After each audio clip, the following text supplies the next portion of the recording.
কে কি অবস্থা সবার? ভালো আছেন সবাই? আচ্ছা, ওকে। আচ্ছা, আমরা শুরু করি আস্তে আস্তে। বাকিরা মনে হয় কয়েকজন মনে হয় মিসিং আছে এখনো। সো ওরা আসুক। আপনাদের স্টুডেন্ট কয়জন টোটাল? হুম, 35। আচ্ছা, হ্যাঁ, অর্ধেকই তো মনে হয় আসেনি এখনো। ওকে, আচ্ছা। সো আজকে থেকে আমরা আমাদের ক্লাস শুরু করব। গত ক্লাসে আমরা একটু ডিসকাস করেছিলাম বিভিন্ন আমাদের ক্লাস সম্পর্কে, প্লাস ক্লাসের বাইরেও ওভারঅল ইন্ডাস্ট্রি সম্পর্কে আমরা একটু আলোচনা করেছিলাম। সো আজকে আমরা মানে অফিসিয়ালি আমাদের ক্লাস শুরু করব। সো আমরা যেটা করব, আমাদের স্ট্র্যাটেজি হচ্ছে যে আমরা মিডের আগে আমাদের ক্লাসের দুইটা পার্ট, ঠিক আছে? একটা হচ্ছে মানে কোর্সটার নাম হচ্ছে লাইটিং অ্যান্ড রেন্ডারিং, বাট এটা আসলে টোটাল আপনি যদি পুরা জিনিসটা চিন্তা করেন, এটা আসলে টোটাল তিনটা পার্ট আছে। প্রথমটা হচ্ছে লাইটিং, তারপরেরটা হচ্ছে ম্যাটেরিয়াল, আর তারপরে হচ্ছে রেন্ডারিং, ঠিক আছে? সো ম্যাটেরিয়াল একটা সেকশন আছে যেটা আসলে ওই ক্লাসের নামের সাথে, যেটাকে আমরা বলি শেডিং, ঠিক আছে? So lighting, shading and rendering, পুরা মানে টার্মিনোলজিটা হওয়া উচিত lighting, shading and rendering. Okay, so আমাদের টার্গেট হচ্ছে মিডের আগে আমরা লাইটিং পার্টটা কমপ্লিট করব, লাইটিং এবং রেন্ডারিং দেখব। মিডের পরে আমরা শেডিং অ্যান্ড রেন্ডারিং দেখব, ঠিক আছে? সো এই দুইভাবে আমরা পুরো জিনিসটাকে সাজাবো। দ্যাট মিনস মিডের আগে, মিডের আগ পর্যন্ত আই থিঙ্ক আপনাদের মিড হয়তো সেপ্টেম্বর অক্টোবরের শেষের দিকে হয়তো হয়ে যাবে, রাইট? সো এই পর্যন্ত আমরা আসলে আমাদের লাইটিং পার্টটা কভার করব। চেষ্টা করব যে লাইটিং পার্টটা আমরা যেন খুব ভালো মতো বুঝতে পারি এবং এক্সিকিউট করতে পারি। আর মিডের পর থেকে আমরা আসলে শেডিং পার্টটা দেখব। ওকে, যদিও এখানে লাইটিং শেডিং একটার সাথে মানে রিলেটেড, কোনোটাকে ছাড়া কোনোটা করা যায় না। তাই মিডের আগে আমরা শেডিং দেখবো, বাট খুবই বেসিক একটা স্টেজে, যেন আসলে আমরা লাইটিংটা কেমন হচ্ছে সেটা দেখে এক্সিকিউট করতে পারি। বাট আমরা ডিপ ডাইভ করব হচ্ছে আসলে মিডের পরে শেডিং পার্টটাতে। ওকে, সো ইভেনচুয়ালি আপনাকে আসলে এই লাইটিং, শেডিং, রেন্ডারিং এই তিনটা স্কিলকে একসাথে কানেক্ট করে পুরো জিনিসটা ফাইনালাইজ করতে হবে। ওকে, সো লাইটিং, রেন্ডারিং এই এই এই পার্টটা আসলে পাইপলাইনের একদম শেষের একটা অংশ। সো আপনারা যারা অ্যানিমেশন পাইপলাইন, আই থিঙ্ক আমি জাস্ট আই থিঙ্ক হয়তো আপনারা সবাই এটা এই ইমেজটা মানে দেখেছেন, তারপরে আরেকবার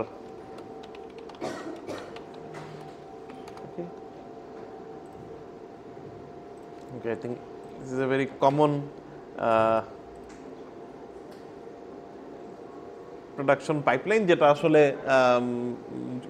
প্রত্যেকটা স্টুডিওর পাইপলাইন ডিফারেন্ট থাকে, বাট এটা একটা ওভারঅল পাইপলাইন। ওকে, সো আমি এক্সপেক্ট করছি আপনারা যেহেতু লাইটিং ক্লাস করছেন, দ্যাট মিনস আপনাদের টেক্সচারিং হয়তো একটা ক্লাস হয়ে গেছে, তাই তো? সো টেক্সচারিংয়ের সাথে লাইটিংয়ের খুব ইম্পর্টেন্ট কানেকশন আছে। ওকে, সো আপনার যে কোনো একটা অ্যানিমেশন আপনি যদি খুব সুন্দর মানে হাই কোয়ালিটি আউটপুট দিতে চান, আপনাকে প্রত্যেকটা স্টেজে অ্যাসেটটার কোয়ালিটি ভালো হতে হবে, ঠিক আছে? মডেলটা হাই কোয়ালিটি হতে হবে, টেক্সচারটা বেটার কোয়ালিটি হতে হবে, শেডিংটা আপনার সুন্দর হতে হবে, লাইটিংটা সুন্দর হতে হবে, দেন আসলে একটা ফাইনাল প্রোডাক্ট, ফাইনাল রেন্ডারটা আসলে সুন্দর হয়। কোনো স্টেজে যদি আপনার একটু ল্যাকিং থাকে, দেখা যায় ওইটা আপনার ফাইনাল রেন্ডারে বোঝা যায়। ওকে, সো এই কারণে আসলে বাট ইউজুয়ালি বলা হয়ে থাকে, যদি গুড টেক্সচার হয়ে থাকে এবং গুড শেডিং হয়ে থাকে, তাহলে অনেক ক্ষেত্রে ছোট ছোট কিছু মিস্টেক, মডেলিং মিস্টেক আসলে ঢেকে ফেলা যায়, ঠিক আছে? সো এই কারণে আসলে লাইটিং, রেন্ডারিংটা খুবই ইম্পর্ট্যান্ট একটা পার্ট। এবং আমার কাছে মনে হয় যে আপনারা এখানে অনেকেই আছেন ডিফারেন্ট জায়গা টার্গেট করে হয়তো আগাচ্ছেন। কেউ অ্যানিমেশন করবেন, কেউ হয়তো মডেলিং পর্যন্তই থাকবেন, মডেলিংয়ে রাখবেন। সো যেই যেটা করুক না কেন, আসলে কোনো কিছু প্রেজেন্ট করার জন্য লাইটিং, রেন্ডারিংটা খুবই গুরুত্বপূর্ণ, ঠিক আছে? অনেক সময় যেটা হয় যে আপনি অনেক উইক প্রোডাক্ট অনেক বেটার প্যাকেজিংয়ে আপনি বানায় দেখবেন মার্কেটে ভালো রেসপন্স পেতে পারেন, ঠিক আছে? মানে হতে পারে যে আপনার মডেলটা হয়তো অত বেশি টেকনিক্যালি আহামরি না, বা একটু দুর্বলতা আছে, but as you have done a good presentation, সুন্দর লাইটিং রেন্ডার করে সুন্দর প্রেজেন্টেশন দিয়েছেন, সেক্ষেত্রে অনেক ক্ষেত্রে দেখা যায় যে ওই ছোটোখাটো ল্যাকিংস ওভারলুক করে ফেলা যায়। Okay, so it's always like good, মানে প্রেজেন্টেশনটা গুড হওয়াটা খুব জরুরি। সো আপনি অ্যানিমেশন করেন, লাইটিং করেন, মানে মডেল করেন, 3Dর যেই সেক্টরেই থাকেন না কেন, চেষ্টা করতে হবে একটু সুন্দর করে। আপনার লাইটিং, রেন্ডারিং আপনার মেজর পার্ট না হলেও চেষ্টা করা উচিত সবারই যে একটু সুন্দর করে লাইটিং করে রেন্ডারটা একটু ভালো করে প্রেজেন্ট করা, যেন আপনার ফাইনাল প্রোডাক্টটা আরও বেশি সুন্দর লাগে, ঠিক আছে? সো এই কারণে লাইটিং, রেন্ডারিংটা সব ডিপার্টমেন্টেই একটা খুব ইম্পর্টেন্ট পার্ট। নট নেসেসারিলি সবাইকে হয়তো খুব ডিপ এটাতে ডাইভ ইন করতে হবে এরকম না, বাট স্টিল প্রত্যেকটা ডিপার্টমেন্টেরই উচিত এটার একটা মিনিমাম একটা কোর নলেজটা এটার মধ্যে রাখা, ঠিক আছে? অ্যানিমেশন পাইপলাইনে যেহেতু পাইপলাইনটা অনেক বড়, আমাদের দেশের কনটেক্সটে জিনিসগুলো ডিফারেন্ট। আমাদের এখানে দেখা যায় হয়তো সব ধরনের লোকই সব ধরনের কাজই করাতে চায়, বাট ইউজুয়ালি যেটা হয় রিয়েল ওয়ার্ল্ডে এই পুরা প্রোডাকশন পাইপলাইনটা আসলে একজন দুজনের পক্ষে করা সম্ভব না। প্রত্যেকটা ইন্ডিভিজুয়াল সেক্টর থাকে, কেউ মডেল করবে, কেউ টেক্সচার করবে, কেউ লাইট করবে, কেউ রেন্ডার করবে, কেউ হয়তো ভিএফএক্স করবে, কেউ মোশন গ্রাফিক্স করবে, কেউ এডিট করবে, ঠিক আছে?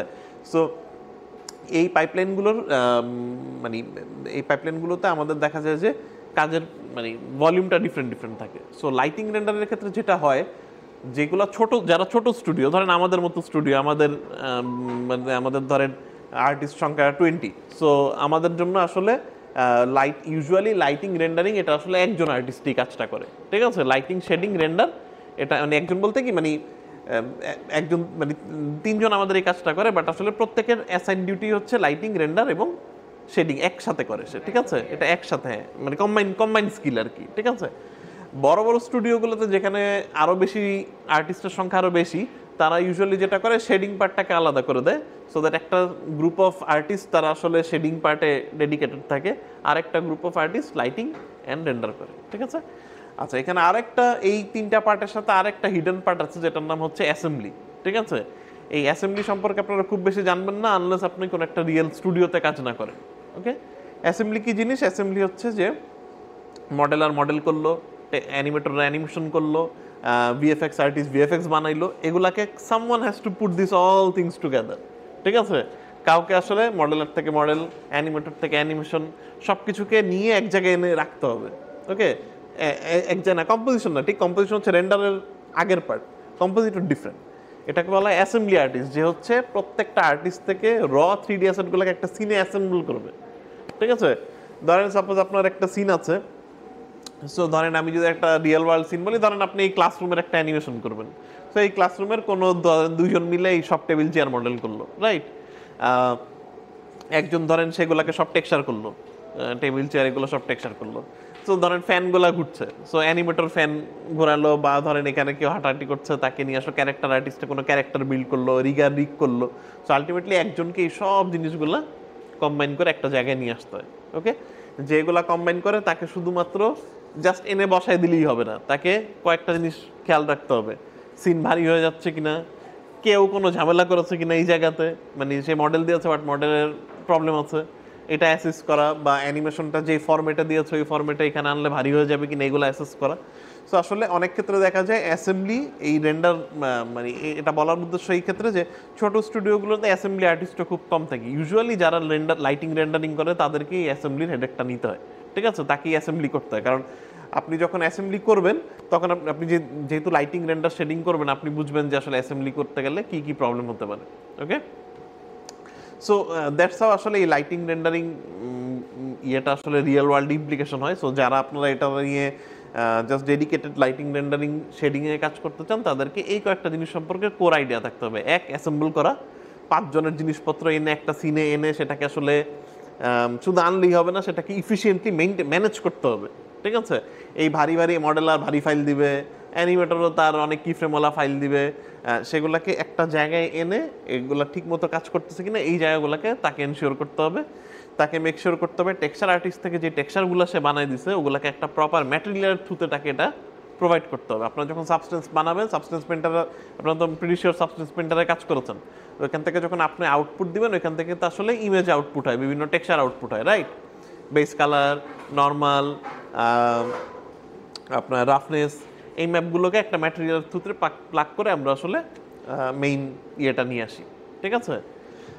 Okay, so that's the case. আমাদেরকে আসলে এইভাবে এই পুরো জিনিসটা আসলে মেনটেন করতে হবে। সো গোয়িং ফরওয়ার্ড আমরা পাইপলাইন নিয়ে আরও বেশি কথা বলবো। আই থিঙ্ক এই রিয়েল ওয়ার্ল্ডে অ্যানিমেশন আপনারা যেহেতু একটা ক্লাসের থ্রুতে যাচ্ছেন, অনেক ক্ষেত্রেই দেখা যায় রিয়েল ওয়ার্ল্ডে কীভাবে প্রোডাকশন হয় এই জায়গাটাতে একটা বড় গ্যাপ থেকে যায়, ঠিক আছে? সো আপনারা দেখা যায় যে জাস্ট মডেল করতেছেন বা টেক্সচার করতেছেন, বা এটাকে মানে বাকি পরের স্টেজগুলো কি সেগুলোতে অনেকের প্রবলেম হয়, এবং দেখা যায় এটা আসলে পোর্টফোলিওতে একটা ইম্প্যাক্ট তৈরি করে। দেখা যায় আপনারা খুব সুন্দর মডেল করতে পারেন কিন্তু প্রেজেন্ট করতে পারেন নাই, ঠিক আছে? ইউজুয়ালি আপনি যদি আপনার মডেলটাকে একটু টেক্সচার করে সুন্দর করে লাইট দিয়ে দেন, দেখতে একটু বেশি ভালো লাগবে। আদারওয়াইজ আপনি যদি ভিউপোর্ট থেকে একটি স্ক্রিনশট নিয়ে পোর্টফোলিওতে আপলোড করেন মডেলের, ওইটা তো আসলে সাধারণ মানুষকে বোঝানো একটু কঠিন। অনেক ক্ষেত্রেই হায়ারিং প্রসেসে বা আপনি দেখা যায় ফ্রিল্যান্স গিকের ক্ষেত্রেও দেখা যায় আপনার যে ক্লায়েন্টটা আসছে সে হয়তো আসলে জানে না প্রোডাকশন প্রসেসটা খুব ভালো, তার আইডিয়া নেই। সো সে হয়তো জাজ করে বেসড অন দ্য লুক, যেটা খুবই স্বাভাবিক। অনেক ক্ষেত্রে মানে প্রবাবলি 75% ক্লায়েন্টসই জাজ করে based on the look. Okay, so এইটাই। সো লেটস আচ্ছা আমরা কুইক আসলে একটু রোল কলটা শেষ করে ফেলি। আই থিঙ্ক আপনাদের এখন একটু একটা কিছু রুলস অ্যান্ড রেগুলেশন হচ্ছে, এটা অনুযায়ী আমাদেরকে আগেই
আচ্ছা 002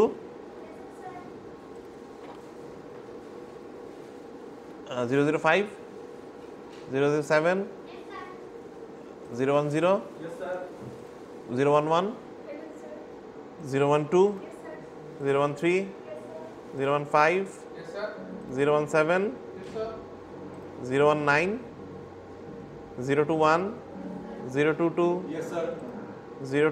041 045 045 051 057 059 061 067 071 085 091 103 060. Okay, let's get back. আচ্ছা, সো এখন তাহলে আসেন যে আমরা রেন্ডারিং পার্টটা নিয়ে আলোচনা শুরু করি। কয়েকটা জিনিস আছে একটু থিওরিটিক্যাল, আমার কাছে মনে হয় যে এগুলো একটু বোরিং লাগতে পারে, বাট আই থিঙ্ক যে একটু জানা দরকার যে হাউ দিস প্রসেস ওয়ার্ক। আমি চেষ্টা করবো এটাকে যত সহজ ওয়েতে বোঝানোর জন্য। আই থিঙ্ক যে এই থিওরিগুলো খুব বেশি আপনাদের রিয়েল ওয়ার্ল্ডে প্রয়োজন নাই, বাট আমার কাছে মনে হয় আপনি কোনো কাজ করতে গেলে সেটা টেকনিক্যালিটিটা সম্পর্কে একটা হালকা নলেজ থাকা ভালো। ঠিক আছে, নট নেসেসারলি যে এটা আপনাকে কেউ যদি কোয়েশ্চেন করে এটা কি, আপনি হয়তো মুখে বলতে পারবেন না জিনিসটা কি, বাট আপনি বুঝতে পারতেছেন ওকে যে হাউ ইট ওয়ার্কস। ওকে, আচ্ছা, সো কেন এটা জানা প্রয়োজন যে এটা ব্যাকএন্ড মানে ইঞ্জিনের বিহাইন্ডে কীভাবে কাজ করে এটা জানা প্রয়োজন এই কারণে যেন কোনো প্রবলেম হলে আপনি এটাকে ট্রাবল শুট করতে পারেন। ঠিক আছে, পিছে কথা বলেন না, তাহলে কথা বলতে অসুবিধা হয়। সো অ্যানিমেশনের সবচেয়ে বড় একটা পার্ট হচ্ছে ট্রাবল শুট করা। ঠিক আছে, আপনাকে লাইভ মানে পুরা আপনার ক্যারিয়ারের একটা বড় অংশ মানে ব্যয় করতে হবে জাস্ট প্রবলেম সলভ করে। ঠিক আছে, it's all about problem solving. There is মানে মেনি কেসেস আপনার কাজ করবেন, but there will be so many problem যেটা আসলে আপনাকে সলভ করে করে আগাতে হবে, এবং that's the learning you get. Okay, আপনার যত সময় এখানে দিবেন এই এই এই ইন্ডাস্ট্রিতে, আপনি বেশি সময় যত দিবেন আপনার তত বেশি এই প্রবলেম সলভিং স্কিলটাই তত বেশি এনরিচ হতে থাকবে। ঠিক আছে, একটা সময় এসে দেখবেন যে আপনি অনেক বেশি বেশি প্রবলেম সলভ করতে পারছেন। ওকে, যত বেশি প্রবলেম সলভ করতে পারছেন তত বেশি আস্তে আস্তে কোয়ালিটি একটু একটু একটু করে আপডেট হবে। Okay okay so let's talk about rendering. So rendering সবসময় আসলে অ্যানিমেশনের জন্য সবচেয়ে চ্যালেঞ্জিং পার্ট ছিল। ঠিক আছে, মানে এই পার্টটাতে এসে সবসময়ই স্ট্রাগল করতে হচ্ছে একদম মানে back in the early days of CG থেকে শুরু করে এখন পর্যন্ত। It's always expensive, it's always time consuming, expensive, সব দিক থেকে এটাই ছিল সবচেয়ে বড় চ্যালেঞ্জ। সো আর্লি 60দের দিকে যখন 1960দের দিকে যখন কম্পিউটার গ্রাফিক্স ডেভেলপমেন্ট শুরু হয়, মানে 3D গ্রাফিক্সের যখন আস্তে আস্তে ডেভেলপমেন্ট শুরু হয়, তখন দেখা গেল যে এই 3D গ্রাফিক্সগুলোকে মানে আপনার 3D অবজেক্টটাকে স্ক্রিনে দেখানোই খুব কি বলবো রিসোর্স ইন্টেন্সিভ আর কি, ঠিক আছে। সো বাট এটাকে রেন্ডার করা এটা আসলে আরও বড় চ্যালেঞ্জ, ঠিক আছে। সো পরবর্তীতে কম্পিউটার যখন 60 মানে 70s 80s 90s-এর দিকে আসলে মানে দেখা যায় যে খুব দ্রুত কম্পিউটারের পাওয়ার মানে কম্পিউটারের কম্পিউটিং পাওয়ার মানে বাড়তে থাকে আর কি। সেক্ষেত্রে তখন দেখা যায় এটাকে আসলে রেন্ডার করা সম্ভব, ঠিক আছে। সো শুরুর দিকে যেই প্রসেসে যেই মানে প্রসেসে রেন্ডার করা হতো সেটাকে বলা হয় রেস্টারাইজিং মেথড, ঠিক আছে, যেটা এখনো আমরা ইউজ করি গেমসের ক্ষেত্রে, ঠিক আছে, যেটাকে বলা হচ্ছে রেস্টারাইজিং। সহজ হিসাব, আপনার স্ক্রিনে যা দেখতেছেন সে ওইখান থেকে সে ওই জাস্ট লিটারেলি ওই জিনিসটাকেই সেই স্ক্রিনে দেখাবে। আপনার লাইটের ক্ষেত্রে সে যেটা হবে, আপনার এখানে একটা লাইট সোর্স থাকলে সে লাইট সোর্স থেকে লাইটটা কী পরিমাণ অবজেক্টের উপর পড়ছে এটা সে স্ক্রিনে শো করবে, ঠিক আছে। খুবই সিম্পল মেথড যেটাকে বলা হয় রেস্টারাইজিং, ওকে। বাট প্রবলেম হচ্ছে রিয়েল ওয়ার্ল্ডে লাইট আসলে রেস্টারাইজিং মেথডে কাজ করে না। রিয়েল ওয়ার্ল্ডে লাইট অনেক কমপ্লেক্স ওয়েতে আসলে বিহেভ করে। এখানে ফোটনস আছে, দেন লাইট মিলিয়নস টাইম বাউন্স খাচ্ছে বিভিন্ন জায়গায়, ফাইনালি এসে আমাদের চোখে এসে যখন পড়ছে ফাইনাল ইমেজটা তৈরি হচ্ছে। সো এন্টায়ার ক্যালকুলেশন প্রসেসটা খুবই মানে এক্সপেন্সিভ, ঠিক আছে। এক্সপেন্সিভ ইন এ সেন্স যে আপনার অনেক এখানে রিসোর্সের বেশি প্রয়োজন হবে, ঠিক আছে। সো রিসোর্সের প্রয়োজন বলতে ধরেন আপনার যে এই ধরেন রিয়েল ওয়ার্ল্ডে কি হচ্ছে, লাইট অনেকবার বাউন্স করছে। সো আপনি যদি দেখেন যে আপনি যদি আপনার টেবিলের নিচে তাকান, অন্ধকার কিন্তু still you can see something, তাই না? তার মানে একদম ওই জায়গাটা অন্ধকার হলো, ওইখানে আপনি কিন্তু দেখতে পাচ্ছেন ঠিকই, মানে ইটস নট পিওর ডার্ক। তার মানে কি কিছু লাইট রেজ ওইখানে পৌঁছাচ্ছে, ওকে। সো যখন এই জিনিসগুলো রেন্ডার করার চেষ্টা করা হলো যে আমরা রিয়েল ওয়ার্ল্ডের আরও কাছাকাছি যেতে পারি কিনা, তখন আসলে এই রেট ট্রেসিং নামের একটা মানে কি বলে টার্মিনোলজি আপডেট হয়। ওয়াই নট আমরা প্রত্যেকটা রেকে ট্রেস করার ট্রাই করি, ঠিক আছে। যে আমি সাপোজ লাইট থেকে 100টা রে ছুড়ে দিলাম, এই লাইটের রেগুলো বিভিন্ন জায়গায় বাউন্স করলাম, এটাকে ক্যালকুলেট করতে থাকি যতক্ষণ না পর্যন্ত সেটা ক্যামেরায় এসে হিট না করে, ওকে। সো মার্কার আছে এখানে, আচ্ছা, okay. So let me try to explain. So ধরেন ফর এক্সাম্পল আমরা এই রুম দিয়ে দরকার নেই, সমস্যা নেই, লেটস আই থিঙ্ক যে এই রুম নিয়ে আমরা যদি কথা বলি, তো এখানে লাইট সোর্স কী কী দেখেন তো, ভিজিবল লাইট সোর্স কী কী আছে এই রুমে, ঠিক আছে। মনিটর স্ক্রিন একটা, দুই, বাইরে থেকে হ্যাঁ একটু আলো আসতেছে, ওই উপর থেকে পাশের রুম থেকে আসছে, প্রজেক্টর স্ক্রিন থেকে লাইট আসছে। সো ধরে নেন আপনি মোটামুটি মেইন সোর্স এটাকে যদি ধরেন একটা সোর্স, দুইটা সোর্স, তিনটা সোর্স ধরেন, আপনাদের স্ক্রিন বাদ দিলাম, এটা ধরেন অল্প লাইট আসতেছে, রাইট। সো ধরেন মোটামুটি তিনটা আমাদের প্রাইমারি সোর্স থেকে লাইট আসছে, ওকে। এই তিনটা লাইট একসাথে বাউন্স করে মিলে ঝুলে আলটিমেটলি আমরা ফাইনাল রেজাল্টটা দেখতে পাচ্ছি, ঠিক আছে। সো এখন আমরা যদি এই রুমটাকে 3D-তে রিক্রিয়েট করতে চাই, তাহলে আমাদেরকে বাইরে থেকে একটা লাইট দিতে হবে, সানলাইট। আমাদের এই বাইরের এগুলো থেকে কিছু লাইটস দিতে হবে, প্রজেক্টর থেকে একটা লাইটস দিতে হবে। তারপরে আপনি যদি এটাকে এখন ক্যালকুলেট করতে দেন, স্টিল আপনি দেখবেন যে টেবিল নিচে দেখা যাচ্ছে না, অন্ধকার, কারণ ইউনিট মোর বাউন্স। যত বেশি বাউন্স আপনি লাইটে অ্যাড করবেন, আস্তে আস্তে এই জায়গাগুলো ভিজিবল হতে থাকবে, ঠিক আছে। বেসিক্যালি রিয়েল ওয়ার্ল্ডে কি হয়, রিয়েল ওয়ার্ল্ডে এই যে লাইট সোর্সগুলো থেকে অসংখ্য সংখ্যক রে সিনের মধ্যে ঢুকছে। আমি যদি এই রুমের কথা বলি, হ্যাঁ আসেন, এই রুমের যদি কথা বলি, তাহলে এই তিনটা প্রাইমারি সোর্স থেকে রুমে লাইট ঢুকছে, ঠিক আছে। ধরে নিলাম জাস্ট ফর এক্সাম্পল ধরে নিলাম 100টা রে ঢুকছে, ঠিক আছে, মানে জাস্ট টু সিম্পলিফাই দশটা। হ্যাঁ আপনার আচ্ছা আচ্ছা, এই যে এখানে এই একটা চেয়ার আছে, এখান থেকে এটা নিতে পারেন। এই যে এখানে একটা চেয়ার আছে, এই যে এখানেও চেয়ার আছে, পিছে যে বসেন সমস্যা নেই, আমাদের খুব বেশি আপনাদের আজকে পিসি অপারেট করতে হবে না হয়তো, বাট বুঝতে পারলো যে ওইখানে চেয়ার আছে, ওকে। সো যেটা বলছিলাম যে তাহলে আমরা যদি এই রুমের লাইটটা ক্যালকুলেট করার চেষ্টা করি যে এই রুমে আসলে কি হতে পারে, তাহলে ধরে নিলাম যে এখান থেকে আমার 100টা সংখ্যক রে ঢুকছে, ঠিক আছে। ঢুকে ধরেন কয়েকটা রে এসে আমার এই সাদা ওয়ালে বাউন্স করলো, কয়েকটা এসে ফ্লোরে বাউন্স করলো, কিছু আপনাদের ডেস্কে বাউন্স করলো। আলটিমেটলি এই 100টা রে বিভিন্ন জায়গায় বাউন্স টাউন্স করে 5টা রে আমাদের চোখে এসে পৌঁছেছে, ঠিক আছে, দেন আমি আসলে আমি ইমেজটা দেখতে পাই। ঠিক আছে, সো আমি যদি রে ট্রেসিং যদি আমি সফটওয়্যার থ্রুতে করতে চাই, আমি যদি কম্পিউটার থ্রুতে করতে চাই, কি করতে হবে? আমাকে লাইটগুলো থেকে রে থ্রো করতে হবে সিনের মধ্যে, এই রেগুলোকে বাউন্স হতে দিতে হবে। বাউন্স হয়ে যে কয়েকটা রে ক্যামেরায় আসবে, মানে বাউন্স করে, ক্যামেরা বলতে কি মায়াতে যে ক্যামেরাটা আপনি সেট করেছেন ওই ক্যামেরাতে যেই কয়েকটা রে এসে হিট করবে, শুধু আমি যদি এটাকে সলভ করি, আমি তাহলে সিনটার একটা পিকচার দেখতে পাওয়ার কথা। ওকে, সো মানে আমি জাস্ট এক্সাম্পলের জন্য বললাম এটা 100টা রে, বাট এটা it can be like millions of ray. ঠিক আছে, so that you can understand যে কি পরিমাণ কম্পিউটিং, কেন এটা রেন্ডার করতে সময় লাগে, that's the main reason behind it. Okay, so এই যে প্রসেসটা আমি বললাম, এই প্রসেসটা হচ্ছে রে ট্রেসিং এর একটা প্রিভিয়াস ভার্সন। ঠিক আছে, সো বাট এটা করতে গেলে দেখা যায় যে এই অনেক ওয়েস্টেজ তৈরি হয়। ওয়েস্টেজ বলতে ধরেন 1 মিলিয়ন রে বিভিন্ন জায়গায় বাউন্স করে আমার ক্যামেরায় হয়তো মাত্র 1000টা রে এসে পৌঁছাইছে, রাইট? তার মানে 1000টা রে সলভ করার জন্য আমাকে 1 মিলিয়ন ক্যালকুলেশন করতে হচ্ছে, 1 মিলিয়ন রেকে ক্যালকুলেশন করতে হচ্ছে, তাই না? বাট আমি রেজাল্ট পেয়েছি মাত্র 1000-এর। ঠিক আছে, সো প্রসেসটা ইনএফিশিয়েন্ট। এই প্রসেসটাকে ইফিশিয়েন্ট করার জন্য কি করা হইলো, যে let's forget about real world, আমরা যেটা করি ক্যামেরা থেকে রে থ্রো করি। লেটস থ্রো মানে লাইট থেকে, নর্মালি কি হয় রিয়েল ওয়ার্ল্ডে লাইট থেকে আসে, রিভার্স, হ্যাঁ আমরা ক্যামেরা থেকে 1000, ধরেন আমি 1000টা মানে আমি ধরেন 1 মিলিয়ন রে সলভ করতে চাই, আমি ক্যামেরা থেকে 1 মিলিয়ন রে থ্রো করব।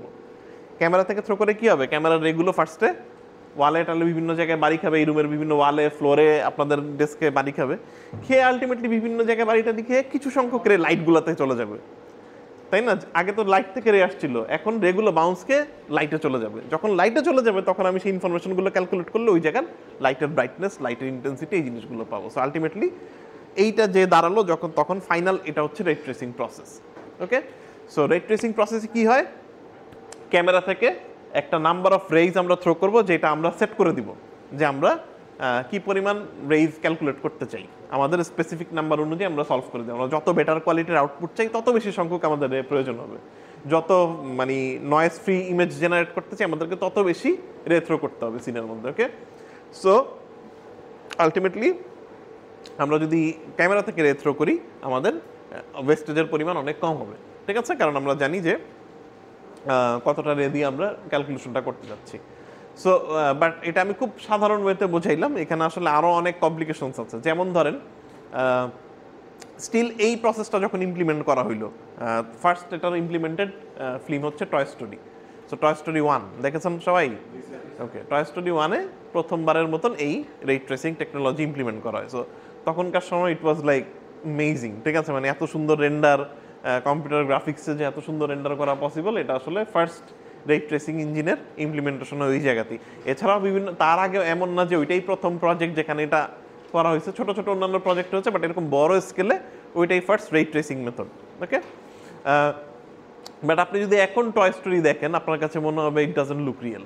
ঠিক আছে, মানে এখনো মানে টয় স্টোরি 1 যদি আপনি দেখেন আপনার কাছে এখন দেখলে মনে হবে যে না রেন্ডারটা অত ভালো না, বাট ওই সময়ের তুলনায় এটা আসলে পুরা টেকনোলজিক্যাল ব্রেক থ্রু ছিল, মানে কম্পিউটার গ্রাফিক্সের জন্য এটা আসলে একটা বিশাল ব্রেক থ্রু ছিল। বাট পরবর্তীতে দেখা যায় যে একটা ক্রিটিক্যাল কম্পোনেন্ট মিসিং ছিল, মানে এখন আপনি দেখলে বুঝবেন যে একটা ক্রিটিক্যাল কম্পোনেন্ট ওইখানে স্টিল মিসিং ছিল। ঠিক আছে, যেটাকে বলা হয় গ্লোবাল ইলুমিনেশন বা জিআই, গ্লোবাল ইলুমিনেশন, ঠিক আছে, অথবা জিআই। ওকে, এটা কি জিনিস? এটা হচ্ছে আপনি যদি ধরেন একটা টকটকা কালারের একটা লাল গেঞ্জি পরে একটা সাদা ওয়ালের পাশে যেয়ে দাঁড়ান, কি হবে বলেন তো? সাদা ওয়ালের মধ্যে আপনি দেখবেন লাল আপনার জামার একটা কালার ওইখানে বাউন্স করছে। সিমিলার ভাবে আপনি অন্যান্য কালারেও দেখবেন হবে, বাট হয়তো খুব অল্প হয় বোঝা যায় না, বাট খুব গাঢ় কালার হলে জিনিসটা বোঝা যায়। তো বেসিক্যালি কি হচ্ছে, লাইট যখন আমাদের এই লাল মানে ড্রেসে বাউন্স খাচ্ছে, বাউন্স করছে, সে বাউন্স করার সময় ওই সারফেসটা থেকে কালার এবং ওই সারফেসের টেক্সচার ইনফরমেশন নিচ্ছে, আলটিমেটলি কালার নিচ্ছে। আলটিমেটলি যখন সাদা ওয়ালের পাশে আপনি দাঁড়াচ্ছেন, ওই কালার যেহেতু মানে ওই লাইটের ওই বাউন্সটা যেহেতু ওয়ালে খাচ্ছে, এই আপনার জামা থেকে নেয়া লাল কালারটা আপনি ওয়ালে দেখতে পাচ্ছেন। ঠিক আছে, সো এটাকে বলা হয় জিআই বা গ্লোবাল ইলুমিনেশন। সো পরবর্তীতে যখন জিআই ইমপ্লিমেন্ট করা হয়, দ্যাট মিনস এখন আমাদের রেটা কি দাঁড়ালো। সো তাহলে আমরা যদি আবার প্রিভিয়াসলি ব্যাক করি, এখন আমরা ক্যামেরা থেকে এক্স অ্যামাউন্ট অফ রে থ্রো করবো, এই রেগুলা বিভিন্ন জায়গায় বাউন্স খাবে। বাউন্স খাওয়ার সময় শুধু বাউন্স খেলেই হবে না, এবার কি বলে দিলাম আমি, বাউন্স খাওয়ার সময় তুমি দেখবা সারফেসটার কালার কি, তুমি দেখবা সারফেসটার টেক্সচার কিরকম, তুমি দেখবা সারফেসটা কি শাইনি না রাফ, এই ইনফরমেশনটা নিয়ে তারপর তুমি বাউন্স খাওয়া। সো ধরেন তাহলে এই রুমটি রিক্রিয়েট করার ক্ষেত্রে আমি ক্যামেরা থেকে আমি 100টা রে ছুড়ে দিলাম, এই 100টা রে ফ্লোরে কিছু বাউন্স খেলো, ফ্লোরে বাউন্স খাওয়ার সময় ফ্লোরের কি ইনফরমেশন নিল, যেটা একটা সাদা ফ্লোর, এটার ফ্লোরটা শাইনি ফ্লোর, ঠিক আছে, এবং বাউন্সকে সে প্রথম বাউন্স শেষ করলো। সেকেন্ড বাউন্স খেলো সে ধরেন উপরের সিলিংয়ে, সিলিংয়ে খাওয়ার সময় বাউন্সের ক্ষেত্রে কি দেখলো যে সিলিংটা সাদা, ঠিক আছে, আগেও ফ্লোরে ছিল, ফ্লোরের ইনফরমেশন অলরেডি সে সাদা নিয়ে বাউন্স করেছে, উপরেও যে দেখলো সাদা, হয়তো খুব বেশি সে আর কালার দিতে পারবে না কারণ এটাও সাদা ওইটাও সাদা, ঠিক আছে। এবং সে তৃতীয়বার যখন এসে বাউন্স খেলো ধরেন আপনাদের এই ওয়ালগুলোতে, লাল লাল ব্রিকগুলোতে, তো আলটিমেটলি সে জানে প্রথম বাউন্সের সময় সারফেসের কালার ছিল হোয়াইট, সারফেস ছিল শাইনি, দ্বিতীয় বাউন্সের সময় সারফেস ছিল রাফ, সারফেসের কালার ছিল সাদা, তৃতীয় একই আচ্ছা আচ্ছা, আর থার্ড বাউন্সের সময় সে ওয়ালে বাউন্স করলো, এটা একটা রাফ ওয়াল, ওয়ালের কালার ছিল রেড, ঠিক আছে। আলটিমেটলি এই রেটা যদি এখন ক্যামেরায় আসে, I get the information of the floor, I will get the information of the ceiling, I will get information of the wall, ঠিক আছে। সো আলটিমেটলি আমি যখন এটাকে এই 100টা রে যখন আমার এখানে ফিরে মানে আসবে, আমি সলভ করলে আই গেট দ্য রেজাল্ট। হ্যাঁ কাইন্ড, ঠিক আছে, right right right, similar, just it's like taking information from different thing, okay. But ultimately 100টা রে এর মধ্যে দেখা যায় যে still there will be some wastages, okay. So যেই জিনিসগুলো বললাম সেটা আমি খুব সিম্পল ওয়েতে বোঝানোর চেষ্টা করলাম, বাট রিয়েল ওয়ার্ল্ডে there are many equations, photons and all this other things, যেটা আসলে এটা একটু সিম্পলিফাইড। হ্যাঁ বলেন। আচ্ছা, গ্লোবাল ইলুমিনেশন হচ্ছে যেটা বললাম, আপনি একটা সারফেসের পাশে যে দাঁড়াবেন, আপনার সারফেস থেকে সে কালার ইনফরমেশন নিয়ে সে বাউন্স করবে, এটা হচ্ছে আপনার গ্লোবাল জিআই বা গ্লোবাল ইলুমিনেশন। অ্যাম্বিয়েন্ট অক্লুশন হচ্ছে কন্টাক্ট ইনফরমেশন, এটা ওয়ান কাইন্ড অফ আপনি জিআই বলতে পারেন, বাট এটা হচ্ছে শুধুমাত্র কন্টাক্ট শ্যাডোর ক্ষেত্রে। একটা অবজেক্ট যখন একটা অবজেক্টের উপরে থাকে ইউজুয়ালি কি হয়, খুব হার্ড শ্যাডো পরে আর কি। এখন প্রবলেম যেটা হচ্ছে যে অ্যাম্বিয়েন্ট অক্লুশন আসলে সলভ করার দরকার নেই, অ্যাম্বিয়েন্ট অক্লুশন আসলে আলাদা কোনো টেকনোলজি না, এটা মেইন রিজন হচ্ছে যে আমরা আসলে মানে আমরা তো খুব বেশি সংখ্যক রে সলভ করতে পারি না, এখনও পারি না, এখন আমাদের হার্ডওয়্যার ক্যাপাবিলিটির জন্য আমরা অনেক বেশি বাউন্স খাওয়াতে পারি না, আমরা হয়তো হাইয়েস্ট একবার বা দুইবার বাউন্স করাই, ঠিক আছে। বাট রিয়েল ওয়ার্ল্ডে তো অনেকবার বাউন্স হচ্ছে। সো যখন রিয়েল ওয়ার্ল্ডে বাউন্স হয়, আপনারা যারা সায়েন্সের ব্যাকগ্রাউন্ডের, আপনারা ইন্টিগ্রেশন ইকুয়েশন করেছেন অনেকেই, জানি না কেউ আছেন যাদের মানে ইন্টিগ্রেশন সম্পর্কে আইডিয়া আছে যাদের, তারা হয়তো বলতে পারবেন ইন্টিগ্রেশন ইকুয়েশনে কি হয়। আপনার কাজ কি, ছোট করা, ছোট করা, যত বেশি করবেন তত ছোট হবে, যত বারবার করবেন তত বেশি ছোট হবে। রেন্ডারিং ইকুয়েশনটা is an integral equation, the more you calculate the more final it gets, final it get, final it get. So real ওয়ার্ল্ডে অ্যাম্বিয়েন্ট অক্লুশন আসলে প্রয়োজন হয় না, কারণ হচ্ছে এতবার বাউন্স হয়, অরিজিনাল ওয়েতেই আসলে কন্ট্যাক্ট শ্যাডোতে ডার্ক শ্যাডো চলে আসে, কন্ট্যাক্ট পার্টে বাকিটা ঠিক হয়ে যায়। বাট আমাদের সিজিতে যেটা হয় যে খুব অল্প ক্যালকুলেশন করি দেখে আমাদেরকে ফোর্সিবলি এই অ্যাম্বিয়েন্ট অক্লুশন টাইপের একটা কিছু করতে হয়, সে যেখানে দেখে কোথায় কন্ট্যাক্ট আছে ওই জায়গাতে একটু ফেকলি ওই জায়গাতে শ্যাডো তৈরি করে দেয়, ঠিক আছে। So that's the difference between ambient occlusion. Ambient occlusion is kind of like a forced process, but GI হচ্ছে ক্যালকুলেটিভ প্রসেস, ঠিক আছে। আপনি যদি অনেক বেশি ক্যালকুলেশন করতে পারেন, you don't need to bother about ambient occlusion, আপনাকে ফোর্সেবলি অ্যাম্বিয়েন্ট অক্লুশন আলাদা করে অ্যাড করার দরকার নেই, ঠিক আছে। এই কারণেই আপনারা দেখবেন সাবস্টেন্স পেন্টারে অনেক সময় আমরা অ্যাম্বিয়েন্ট অক্লুশন ম্যাপ বানাই নিয়ে যাই, ঠিক আছে, যেন ওই ফোর্সিবলিটা ওইখানে করতে পারি, ঠিক আছে। ওকে, সো দ্যাটস দ্য রে ট্রেসিং প্রসেস। এখন এই যে রে ট্রেসিং, এখন আমরা যে রেন্ডারগুলো করি সবই মানে এই রে ট্রেসিং, হয় রে ট্রেসিং নাহলে পাথ ট্রেসিং, এটা আসলে এই রে ট্রেসিংয়েরই আরেকটা ডিফারেন্ট ভ্যারিয়েশন। এই টাইপের মানে রেন্ডার ইঞ্জিন বাজারে দুই ধরনের রেন্ডার ইঞ্জিন আমরা দেখব, একটা হচ্ছে অনলাইন রেন্ডার ইঞ্জিন আর একটা হচ্ছে offline render engine. So online render engine বলতে বোঝায় যেগুলো গেম ইঞ্জিনগুলো, যেগুলো রিয়েল টাইম, যেমন হচ্ছে আনরিয়েল, ইউনিটি, বা আরও এখন আছে এই যে কসমোস, সরি কসমোস না, এটার নাম হচ্ছে ভ্যান্টেজ, কেওসার ভ্যান্টেজ, এরকম বেশ কয়েকটা রিয়েল ওয়ার্ল্ড বা অফলাইন ইঞ্জিন, অনলাইন ইঞ্জিন আছে। আর অফলাইন ইঞ্জিন হচ্ছে ট্রেডিশনাল রেন্ডার ইঞ্জিন যেগুলো, যেমন ভিরে, আর্নল্ড, অকটেন, রেডশিফট, তারপর হচ্ছে আপনার ওই দিক থেকে D5, cycle. So those are the offline render, okay. হ্যাঁ Corona, so those are the offline render, okay. So এই অফলাইন রেন্ডারগুলোকে আবার দুইটা ভাগে ভাগ করা আছে, ঠিক আছে। আমরা মানে আমাদের ক্লাসের আপাতত ফোকাস অফলাইন রেন্ডার, ঠিক আছে, ট্রেডিশনাল ওয়েতে অফলাইন রেন্ডার, ওকে। আর এই অফলাইন রেন্ডারগুলোর আবার দুইটা পার্ট আছে, ঠিক আছে? একটা হচ্ছে বায়াসড রেন্ডার ইঞ্জিন আর একটা হচ্ছে নন বায়াসড রেন্ডার ইঞ্জিন বা আনবায়াসড রেন্ডার ইঞ্জিন যেটাই বলেন। একটা বায়াসড আর একটা নন বায়াসড। বায়াসড শব্দের অর্থ কি? বায়াসড শব্দের অর্থ হচ্ছে যে ডেভিয়েটেড, মানে অরিজিনাল না আর কি, ঠিক আছে? আর নন বায়াসড মানে অরিজিনাল। সো কিছু রেন্ডার ইঞ্জিন আছে যারা নন বায়াসড, মানে একেবারে এই ইকুয়েশনই ফলো করবে। সে কোনো অপটিমাইজেশনের নাই, সে ডিরেক্ট লাইটের ইকুয়েশন সলভ করতে থাকবে, যতক্ষণ না লাগে করতে থাকবে। এটার প্রবলেম কি? এটা সুবিধা কি? যেহেতু সে রিয়েল ওয়ার্ল্ড ইকুয়েশন বারবার সলভ করে, এটাতে রেন্ডার অনেক রিয়েলিস্টিক আসবে, ঠিক আছে? রিয়েল ওয়ার্ল্ডের রেন্ডার যেরকম মানে রিয়েল ওয়ার্ল্ডের সিনারিওর অনেক ক্লোজে রেন্ডার করবে। কিন্তু সে যেহেতু কোনো প্রকার শর্টকাট ইউজ করে না, কোনো প্রকার অপটিমাইজেশন মানে অপটিমাইজেশন ডেফিনেটলি করে, বাট কোনো প্রকার মানে চিট কোড ইউজ করে না ফর সাম ওয়ে, সে দেখা যায় যে এই রেন্ডারটা হইতে অনেক বেশি সময় লাগবে, ঠিক আছে? রেন্ডারটা অনেক ইনএফিশিয়েন্টলি রেন্ডার হবে, মানে সময় বেশি লাগবে, ওকে? আর বায়াস রেন্ডার ইঞ্জিন হচ্ছে যে রিয়েল ওয়ার্ল্ডের ইকুয়েশন ফলো করবে ফর শিওর, নাহলে তো হবে না, বাট জায়গায় জায়গায় বিভিন্ন রকম অপটিমাইজেশন তৈরি করবে, স্মার্টলি কাজ করবে, ঠিক আছে? এটাকে একটু চেঞ্জ করে নিয়ে আসি, যেটা হয়তো রিয়েল ওয়ার্ল্ডের সাথে 2% চেঞ্জেস হবে, যেটা সাধারণ মানুষ বুঝবে না, বাট অপটিমাইজেশনটা দরকার, একটা অপশন দিয়ে দিল, টিক দিলেন, ওটা রিয়েল ওয়ার্ল্ড হলো না, রেন্ডার টাইম একটু কমে গেল, কিন্তু ওই 2% রুকিয়ার্স, ঠিক আছে? ওইটা হয়তো খুব বেশি অনেক আননোটিসেবল হয়েছে, ঠিক আছে? সো বাট আপনার রেন্ডার তাড়াতাড়ি হচ্ছে। দিন শেষে প্রত্যেকটা আর্টিস্টেরই বড় ডিমান্ড হচ্ছে তাড়াতাড়ি রেন্ডার হয় না কেন, তাড়াতাড়ি আপনি যতই দিবেন মানে ইউ ক্যানট ওয়েট, ঠিক আছে? মানুষ আসলে আমরা সবাই ওয়েট করতে চাই না, so they focus on like let's forget about খুব বেশি এত একদম 100% ইকুয়েশন অনুযায়ী ফলো করতে হবে, নট নেসেসারিলি, বাট টাইমটা সেভ করা দরকার। সো নন বায়াসড বা আনবায়াসড রেন্ডার ইঞ্জিন হচ্ছে অকটেন, যেটা হচ্ছে আপনার নন বায়াসড রেন্ডার ইঞ্জিন, মানে ওইটা সে রিয়েল ওয়ার্ল্ডের মতনই করতে থাকবে। এই কারণে দেখবেন যে অকটেনে তুলনামূলক সময় বেশি লাগে রেন্ডার করতে, but render result really good. অন্যদিকে বায়াস রেন্ডার ইঞ্জিন হচ্ছে আর্নল্ড, ভিরে, রেডশিফট, এগুলো সবই বায়াস রেন্ডার ইঞ্জিন, ওকে? বায়াস মানে তারা অপটিমাইজেশন বিভিন্ন জায়গায় টুইক্স করে, ট্রিক্স অ্যান্ড টিপস অ্যাড করে, সো দ্যাট রেন্ডারটা তাড়াতাড়ি করা যায়, ঠিক আছে? সো এই কারণে রেন্ডার তুলনামূলক দ্রুত হয়, বাট এটা নট নেসেসারিলি 100% টাইমে রিয়েল ওয়ার্ল্ডের লাইট ইকুয়েশন ফলো করে নট নেসেসারিলি, ওকে?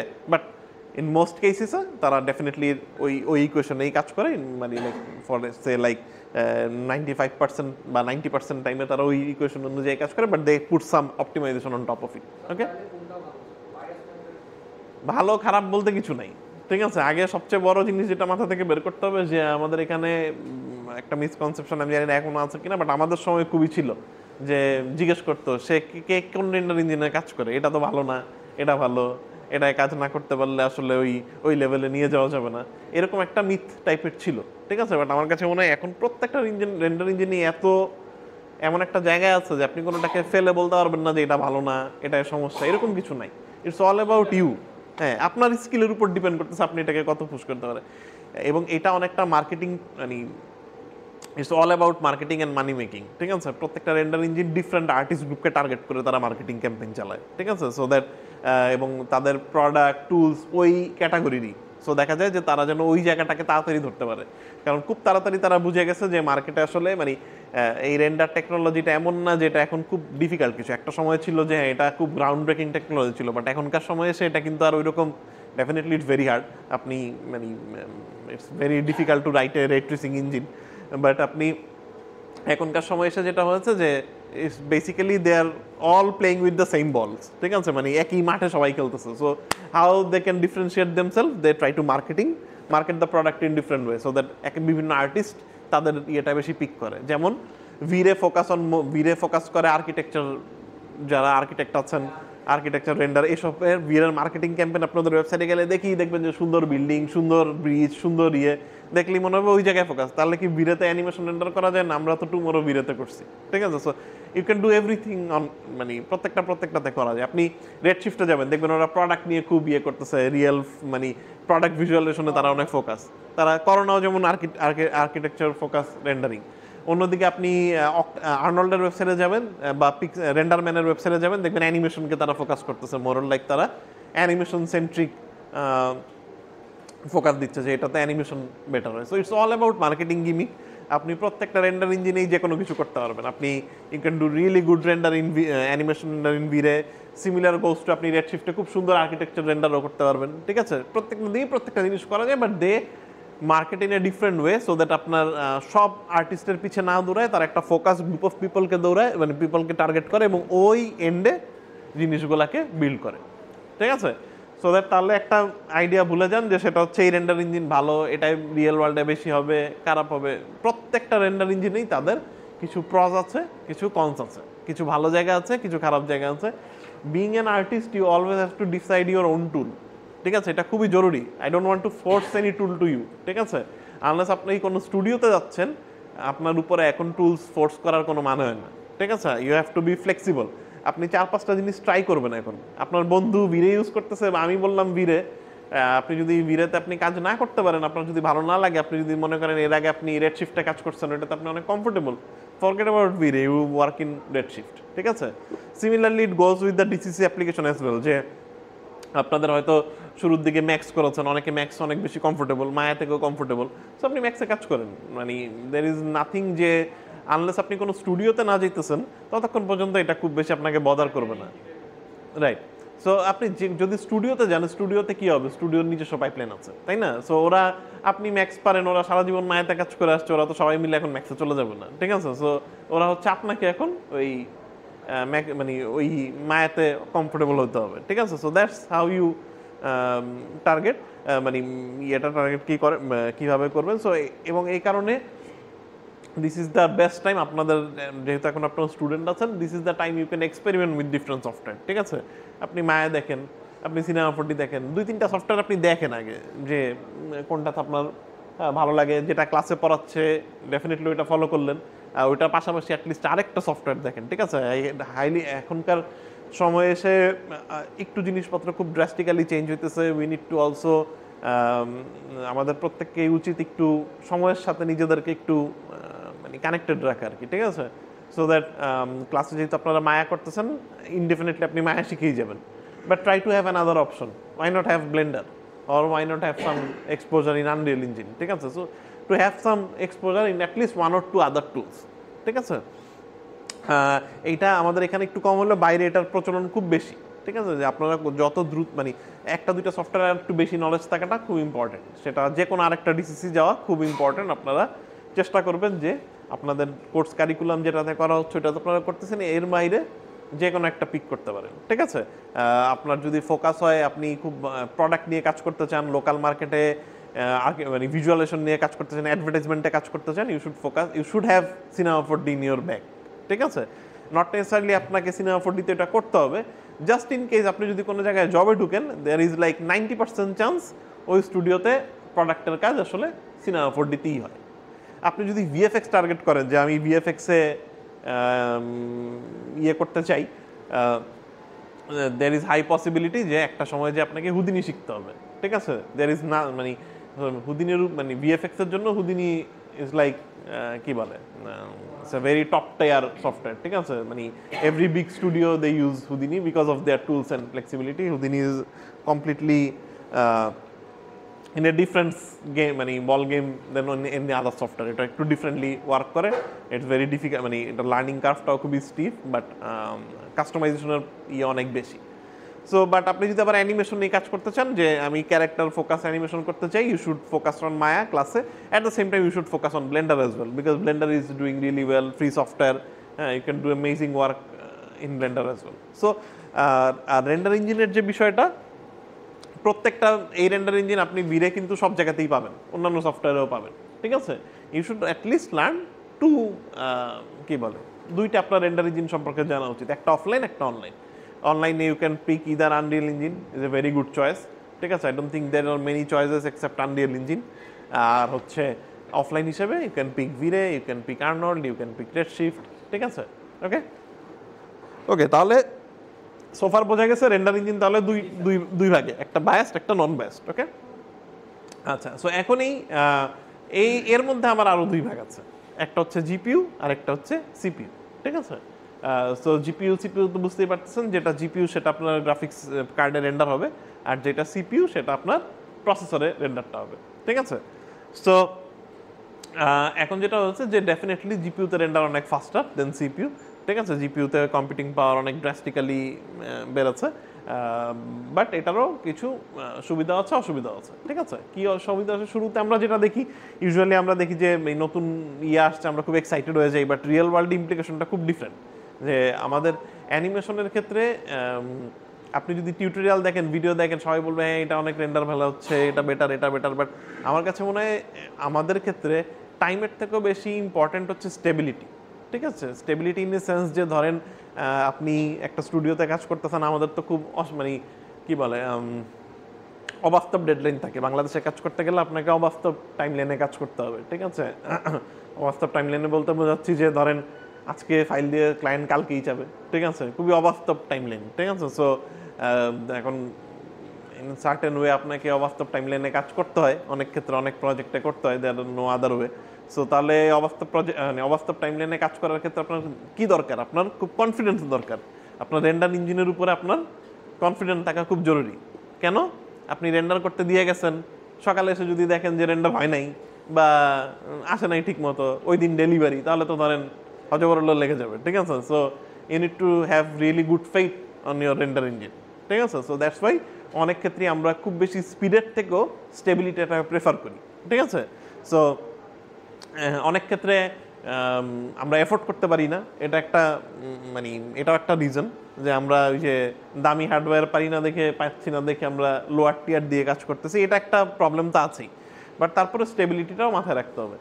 এখন সিপিইউ রেন্ডার হচ্ছে সবচেয়ে স্টেবল ভার্সন। সিপিইউতে আপনি যদি রেন্ডার করেন সেটা খুবই স্টেবল। আপনার বাসার পিসির সিপিইউ নষ্ট হয়েছে কখনো, মানে ইউজুয়ালি কারো প্রসেসর নষ্ট হয়ে গেছে শুনছেন? খুব বেশি শুনবেন না, খুব অল্প শুনবেন যে আমার প্রসেসর জ্বলে গেছে বা আমার প্রসেসর নাই হয়ে গেছে, ঠিক আছে, এটা খুব অল্প শুনবেন। কিন্তু জিপিইউ নষ্ট হয়েছে এটা খুবই কমন, ঠিক আছে। গেম খেলতেছেন জিপিইউ জ্বলে গেছে, জিপিইউ খেলতেছেন ডিসপ্লে আসে না, কালো হয়ে গেছে, ঠিক আছে। That means what, the stability is different, ঠিক আছে। সো দ্যাট সিপিইউতে রিলায়েবিলিটি অনেক বেশি। এই কারণে যখন আমরা টুমরো করি, আমরা তখন জানতাম যে আমাদেরকে 20-25 মিনিটের অ্যানিমেশন রেন্ডার করতে হবে। We need to figure out a solution যেটাতে আসলে আমরা এই কাজটা করতে পারবো, এবং এটা হচ্ছে রিলায়েবলি করতে হবে। সো আমরা তখন জিপিইউ রেন্ডার ইঞ্জিন থাকা সত্ত্বেও we had the flexibility to buy GPU as well. So আমরা আসলে জিপিইউতে না যে আমরা সিপিইউতে গেছি, তাতে করে আমাদের রেন্ডার টাইম হয়তো 30% বা 33% রেন্ডার টাইম হয়তো বেশি লেগেছে, ঠিক আছে। কিন্তু সুবিধা কি হচ্ছে, ইট ওয়াজ স্টেবল, ঠিক আছে। আমাদেরকে অত ক্র্যাশ নিয়ে ডিল করতে হয় নাই। খুব অবভিয়াসলি প্রবলেম তো হয়েছেই। আমি যদি এখন বলি যে কোনো প্রবলেম হয় না, রেন্ডার দিচ্ছে আর হয়ে গেছে, ওইটা তো না, প্রবলেম হয়েছে। বাট অ্যাটলিস্ট ওই হার্ডওয়্যার মানে টুমরো রেন্ডার করতে যেয়ে কোনো হার্ডওয়্যার নষ্ট হয় নাই, ঠিক আছে। দ্যাটস আ বিগ থিং, ওকে। তো তাহলে সিপিইউ রেন্ডার ইঞ্জিনের সুবিধা কি? এরা খুবই স্টেবল, শক্ত রেন্ডার, ঠিক আছে। আপনি যাই দিবেন মোটামুটি রেন্ডার হয়ে যাবে, এটা হচ্ছে একটা গুড অ্যাডভান্টেজ। একটু স্লো বাট ফাস্ট, মানে স্টেবল। 2 নাম্বার হচ্ছে রিসোর্স। আপনি যখন একটা বড় প্রজেক্ট করবেন, এটা আপনি ইন্ডিভিজুয়াল করেন বা কোনো একটা টিমে করেন, আমি লাস্ট দিন সবাইকে বলতেছিলাম যে নিজের একটা ইন্ডিভিজুয়াল প্রজেক্ট করার ট্রাই করেন, ঠিক আছে, চেষ্টা করেন, এখন থেকে না করলে তো হবে না। এটা করতে গেলে আপনাকে একটা জিনিস সম্পর্কে শুরুতেই মাথায় রাখতে হবে, আপনি যে প্রজেক্টটা করতে যাচ্ছেন এটা সম্পর্কে এনাফ রিসোর্স অনলাইনে অ্যাভেলেবেল আছে কিনা। বাজারে একটা নতুন রেন্ডার ইঞ্জিন পরশুদিন লঞ্চ হলো, আপনি ওইটা দিয়ে ফাইনাল প্রজেক্ট করতে নেমে গেলেন, ঠিক আছে। প্রবলেমটা কি? দেয়ার আর নো টিউটোরিয়ালস, দেয়ার আর নো মানে ডকুমেন্টেশন, প্রপার ডকুমেন্টেশন নাই, টিউটোরিয়ালস নাই। সো আপনার প্রবলেমে পড়লে এটা থেকে আপনাকে উঠাবে কে, ঠিক আছে। সবসময় তো আসলে প্রবলেম তো আসবেই করতে গেলে। সো এই কারণে রেন্ডার ইঞ্জিনটা এমন চুজ করা উচিত যেটাতে এনাফ রিসোর্স আপনি অনলাইনে পাবেন, ঠিক আছে। আপনার প্রজেক্টটা করতে গেলে যে চ্যালেঞ্জ আছে, ওই চ্যালেঞ্জগুলোর এনাফ রিসোর্স যদি না থাকে, তাহলে দেখা গেল যে আপনি মাঝপথে যে হয়তো অনেক প্রবলেমে পড়ছেন, তখন আবার ডিচ করতে হইলো ওই রেন্ডার ইঞ্জিন, আবার ডিচ করে আরেকটা রেন্ডার ইঞ্জিনে মুভ করতে হইলো, অথবা ওটুকু সিন অন্য কিছুতে করতে হইলো। সো এই চ্যালেঞ্জগুলো এটা একটা বড় চ্যালেঞ্জ, ওকে। সো এই দুইটা চ্যালেঞ্জের কথা মাথায় রেখে আমরা আসলে ওই সময় পিক করি ভিরে। আমাদের হাতে অপশন ছিল ডেফিনেটলি আর্নল্ড আমরা রেন্ডার করতে পারতাম, তার আগ পর্যন্ত আমরা আর্নল্ডেই রেন্ডার করতাম। বাট যখন এই প্রজেক্টটা আসে 2017-তে, তখন এই যে আর্নল্ডের সবচেয়ে বড় প্রবলেম ছিল আর্নল্ডের রিসোর্স ছিল না, এবং আর্নল্ড ওই সময় একটা বড় ট্রান্সফরমেশন দিয়ে যাইতেছিল। Arnold was in conversation of acquiring by অটোডেস্কের সাথে যখন ওরা মার্জ হয়ে গেল, তখন আসলে অনেক কিছু চেঞ্জেস হওয়া শুরু করলো, ওকে। সো ওই সময় that's why we pick VRay. So আপনাদেরকে এটা বলার উদ্দেশ্য এটাই যে আপনারাও 2-3টা রেন্ডার ইঞ্জিন একটু দেখেন। আমাদের দেশে তো টাকা লাগতেছে না রেন্ডার ইঞ্জিনের জন্য, আপনি 1-2টা এক্সপেরিমেন্ট করে যেটা ভালো লাগে সেটা নেন, সবগুলোই সিমিলার। বাট দেখবেন যে কোনোটাতে আপনি আপনার পিসিতে ভালো রেজাল্ট পাচ্ছেন, পাচ্ছেন। ওকে, তো তাহলে সিপিইউ রেন্ডার ইঞ্জিনের সবচেয়ে বড় সুবিধা হচ্ছে স্টেবল অ্যান্ড রিলায়েবল। 2 নাম্বার হচ্ছে ইউজুয়ালি অনেক রিসোর্স পাওয়া যায়। হ্যাঁ,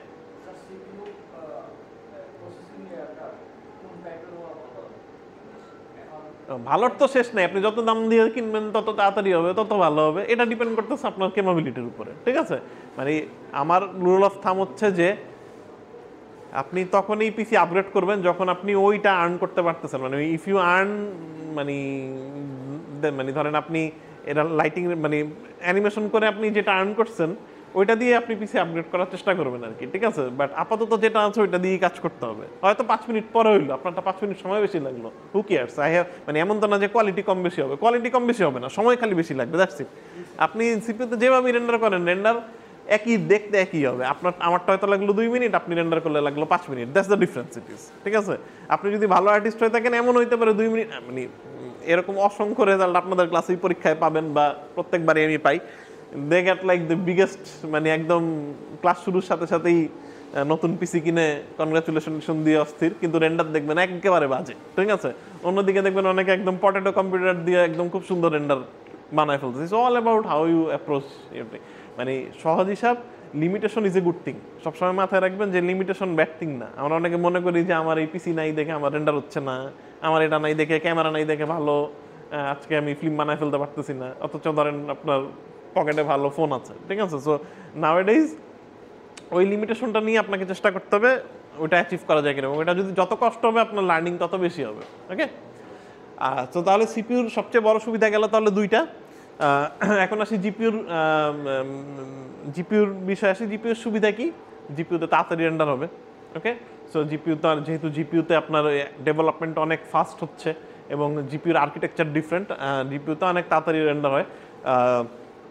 বিশেষ করে কিছু কিছু রেন্ডার ইঞ্জিন আছে যেগুলো শুধুই জিপিইউতে রেন্ডার হয়, যেমন আর্নল্ড আর রেডশিফট, ঠিক আছে। এগুলো শুধুই জিপিইউতেই রেন্ডার, এটা আসলে সিপিইউতে রেন্ডার করে না, জাস্ট জিপিইউতে রেন্ডার করে। এবং এগুলো প্রায় ধরা যায় আমি বলবো না ডাবল ফাস্ট, অলমোস্ট 1/3, ঠিক আছে। মানে 30% ফাস্টার দেন সিপিইউ, তাড়াতাড়ি রেন্ডার হবে। সো খুবই আমাদের জন্য খুবই হ্যান্ডি।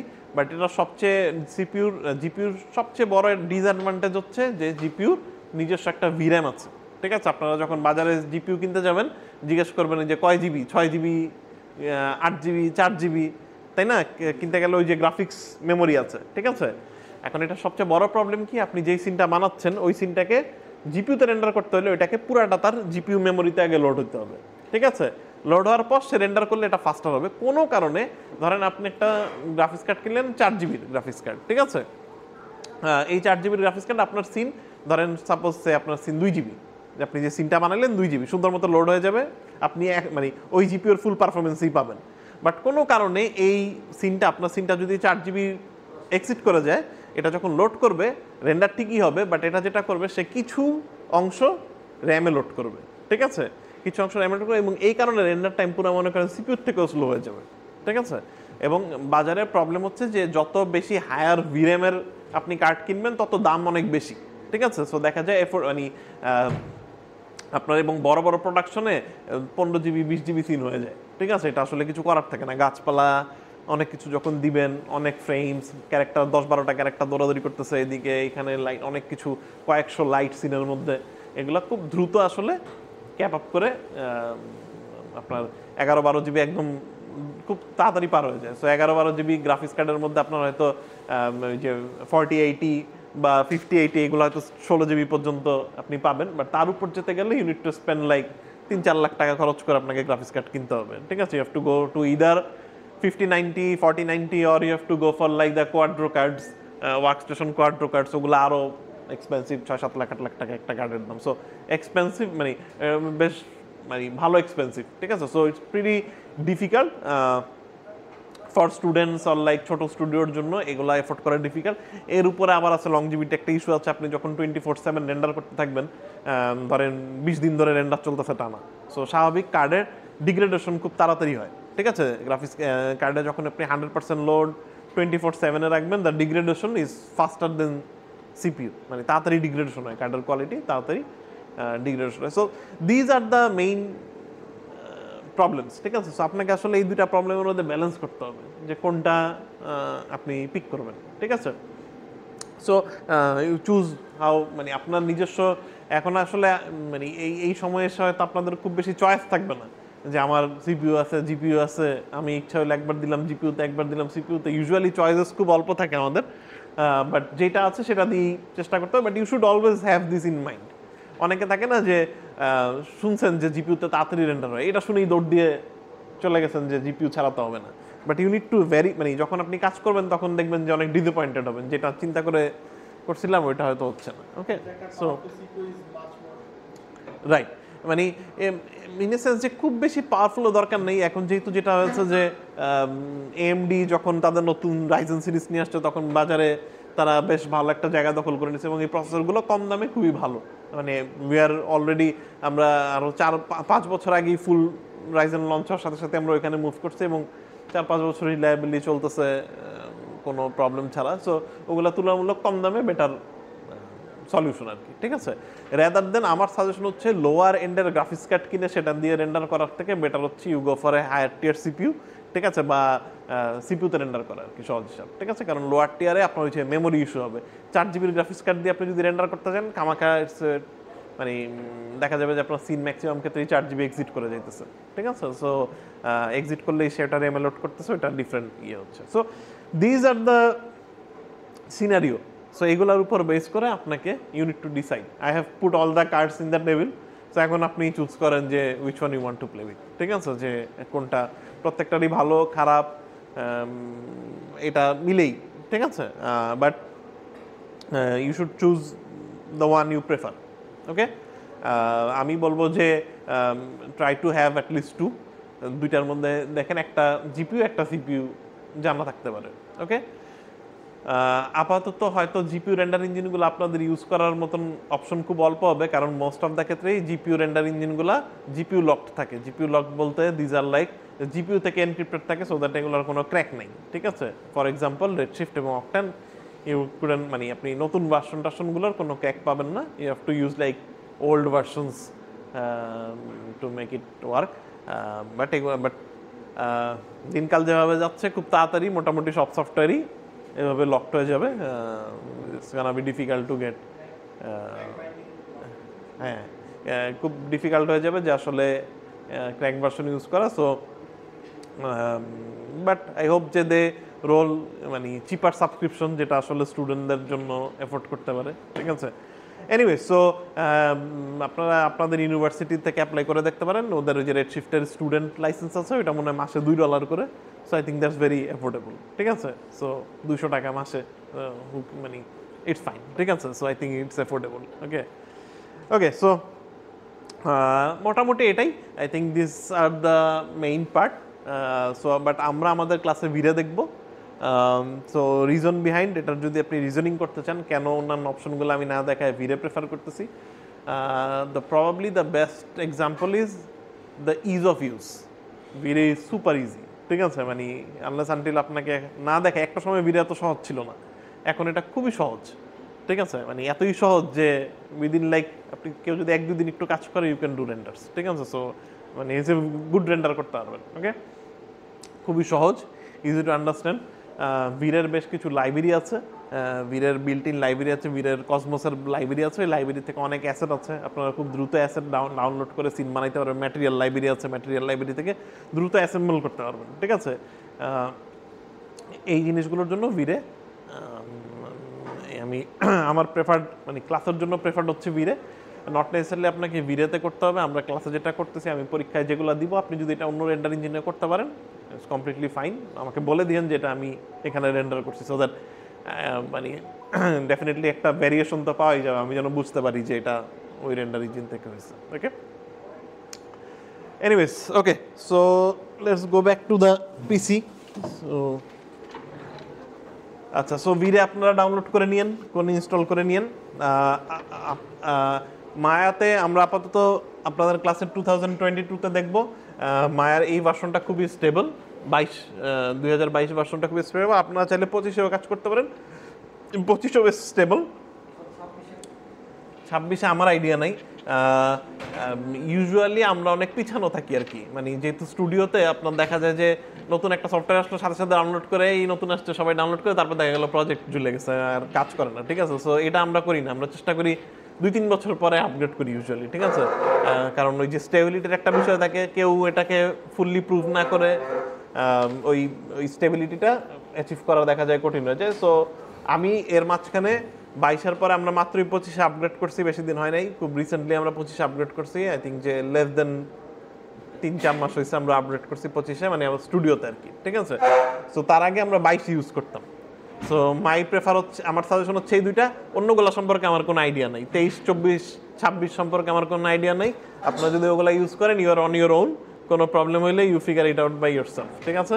এগুলার প্রবলেম হইলেও যে আমি খুব সলভ করতে পারবো তাও না, but at least I will have some knowledge. Okay okay so VRay install করার পরে ভিরে আপনি কোত্থেকে লোড করবেন? আপনি যদি উইন্ডোজে যান, সেখান থেকে সেটিং অ্যান্ড প্রেফারেন্স, সেখান থেকে plug in manager. Okay, Windows setting preference plug in manager, এইখানে গেলে আপনি নিচের দিকে স্ক্রল করলে আপনার ভিরে ইনস্টল করা থাকলে আপনি এই যে এই অপশনটা পাবেন, ভিরে ফর মায়া, ভিরে ভলিউম গ্রিড, এক্সজেন ভিরে, এটা পাবেন। এগুলো লোড করে রিফ্রেশ দিলে আপনার এখানে এই যে ভিরে চলে আসবে, ঠিক আছে। আরেকবার দেখাই, সবাই খেয়াল করেন, Windows setting preference plug in manager install করার পরে Windows setting and preference plug in manager, সেখান থেকে এখানে নিচে এসে এই যে ভিরে হয়ে গেল, এই যে এখান থেকে আপনি এগুলো লোড করে দিবেন, এই সবগুলাতে টিক দিয়ে দিবেন। ওকে, রিফ্রেশ দিয়ে ক্লোজ করলে আপনার ভিরে লোড হয়ে গেল।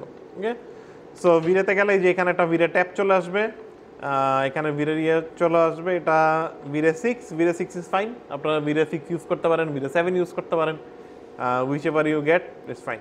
ওকে, 7-এ কিছু এক্সট্রা ফিচার্স আছে, বাট আই থিঙ্ক 6 পর্যন্ত ফাইন।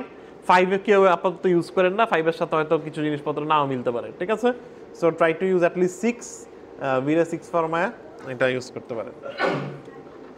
ওকে, সো এটা হচ্ছে আমাদের ভিরের ইন্টারফেস। ভিরেতে দুইভাবেই রেন্ডার করা যায়। ভিরেতে আপনি সিপিইউতেও রেন্ডার করতে পারেন, জিপিইউতেও রেন্ডার করতে পারেন। ভিরের দুইটা অপশনই আছে, ভিরে সিপিইউ, ভিরে জিপিইউ, দুইটা অপশনই আছে। বাট ভিরের জিপিইউটা আমার কখনোই ভালো রেজাল্ট ওইরকম অত ভালো কোয়ালিটির না, ঠিক আছে। কারণ ওরা শুরুতেই টার্গেট ছিল তো সিপিইউতে, ওদের আসলে সিপিইউটাই সবচেয়ে ভালো, ঠিক আছে। সো এমন না যে ভবিষ্যতে ভালো হবে না, দে আর ট্রাইং, নতুন ভার্সনে 7-এ আর একটু বেটার, আস্তে আস্তে বেটার হচ্ছে। বাট এখনও আমার কাছে মনে হয় it's not production ready there. Okay, এখনো প্রোডাকশন রেডি বলা যায় না। You can do your class work and other things, but আমার কাছে মনে হয় এখনো প্রোডাকশন মতন উপযোগী না। বাট স্টিল আমরা আসলে খুব বেশি ট্রাই করি না এই জিপিইউটা নিয়ে ভিরের, সো এই কারণে হয়তো 100% বলতে পারছি না। But VRay CPU is the best, one of the, এবং ভিরে হচ্ছে সবচেয়ে early render engine, one of the first দিকের রে ট্রেসিং রেন্ডার ইঞ্জিন। ভিরে আরেকটা রেন্ডার ইঞ্জিন ছিল ওই সময়, এটার নাম হচ্ছে মেন্টাল রে, ঠিক আছে। সো এগুলো ছিল প্রথম দিকের ইঞ্জিন, সো এগুলো তো অনেক রিসোর্স পাবেন অনলাইনে, আপনি ভিরের প্রচুর টিউটোরিয়াল পাবেন। ওকে, সো কোনো জায়গায় আটকায় গেলে তাড়াতাড়ি একটা ট্রাবল শুট করতে পারবেন। ওকে, সো রেন্ডার ইঞ্জিনটা আমি এখন লোড করবো কিভাবে? আমি যদি আমার রেন্ডার সেটিংয়ে যাই, এই যে রেন্ডার সেটিং হচ্ছে এখানে, রেন্ডার সেটিংয়ে যে এখান থেকে বাই ডিফল্ট আপনার আর্নল্ড থাকবে, হয়তো আপনাকে এখান থেকে ভিরেতে চুজ করে দিলে আপনার ভিরে লোড হয়ে যাবে। ওকে, সো ফার্স্টে প্লাগইন থেকে লোড করতে হবে, তারপরে রেন্ডার সেটিং থেকে এখান থেকে আমার রেন্ডার ইউজিং ভিরে করে দিতে হবে, তাহলে ভিরে লোড হয়ে যাবে। ক্লিয়ার? কারো কোনো কনফিউশন আছে এই পর্যন্ত? নেই? তাহলে আমরা ভিরে ডাউনলোড করলাম, ভিরে ইনস্টলও করে ফেললাম, ভিরের অ্যাপ্লাইও করে ফেললাম। ওকে, সো তাহলে আমার রিজনিংটা বোঝা গেছে আমরা কেন ভিরে করছি।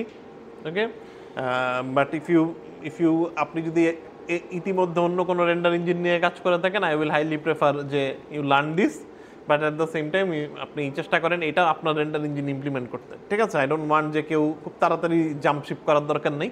আর যদি মনে করেন ক্লাস দেখতে দেখতে যে না এটা খুব ভালো লাগতেছে, আপনারও কমফোর্টেবল লাগতেছে, ইউ ক্যান দেন সুইচ, ঠিক আছে। অনেক ক্ষেত্রে যেটা হয়, রেন্ডার ইঞ্জিন সুইচ করার পরে মানুষের কোয়ালিটি কমে যায়, আর্টিস্টের কোয়ালিটি পড়ে যায়। That's I don't want. You need to make sure no one cares at the end of the day আপনি কোন রেন্ডার ইঞ্জিনে রেন্ডার করতেছেন। ক্লায়েন্ট আপনাকে কোনোদিন জিজ্ঞেস করবে না যে ভাই এটা কি ভিরেতে না এটা আর্নল্ডে, no one cares. Is the final output. Final output ভালো হইলে আপনি মানে যে রেন্ডার ইঞ্জিন নিয়ে করেন না কেন ইটস ফাইন, আনলেস আপনি কোনো স্টুডিওতে কাজ করতেছেন। এখন স্টুডিওর অর্ধেক আর্টিস্ট করতেছে এক রেন্ডার ইঞ্জিনে, আপনি করতেছেন আরেকটায়, তাইলে আবার ভেজাল, ঠিক আছে? তখন লুক মিলবে না। একটা রেন্ডার ইঞ্জিনের সাথে আরেকটা রেন্ডার ইঞ্জিনের লুক অ্যান্ড ফিলে পার্থক্য থাকবে। হুবাহু একই জিনিস দুইটা রেন্ডার ইঞ্জিনে আসবে না, এটাই স্বাভাবিক। ওকে, আচ্ছা।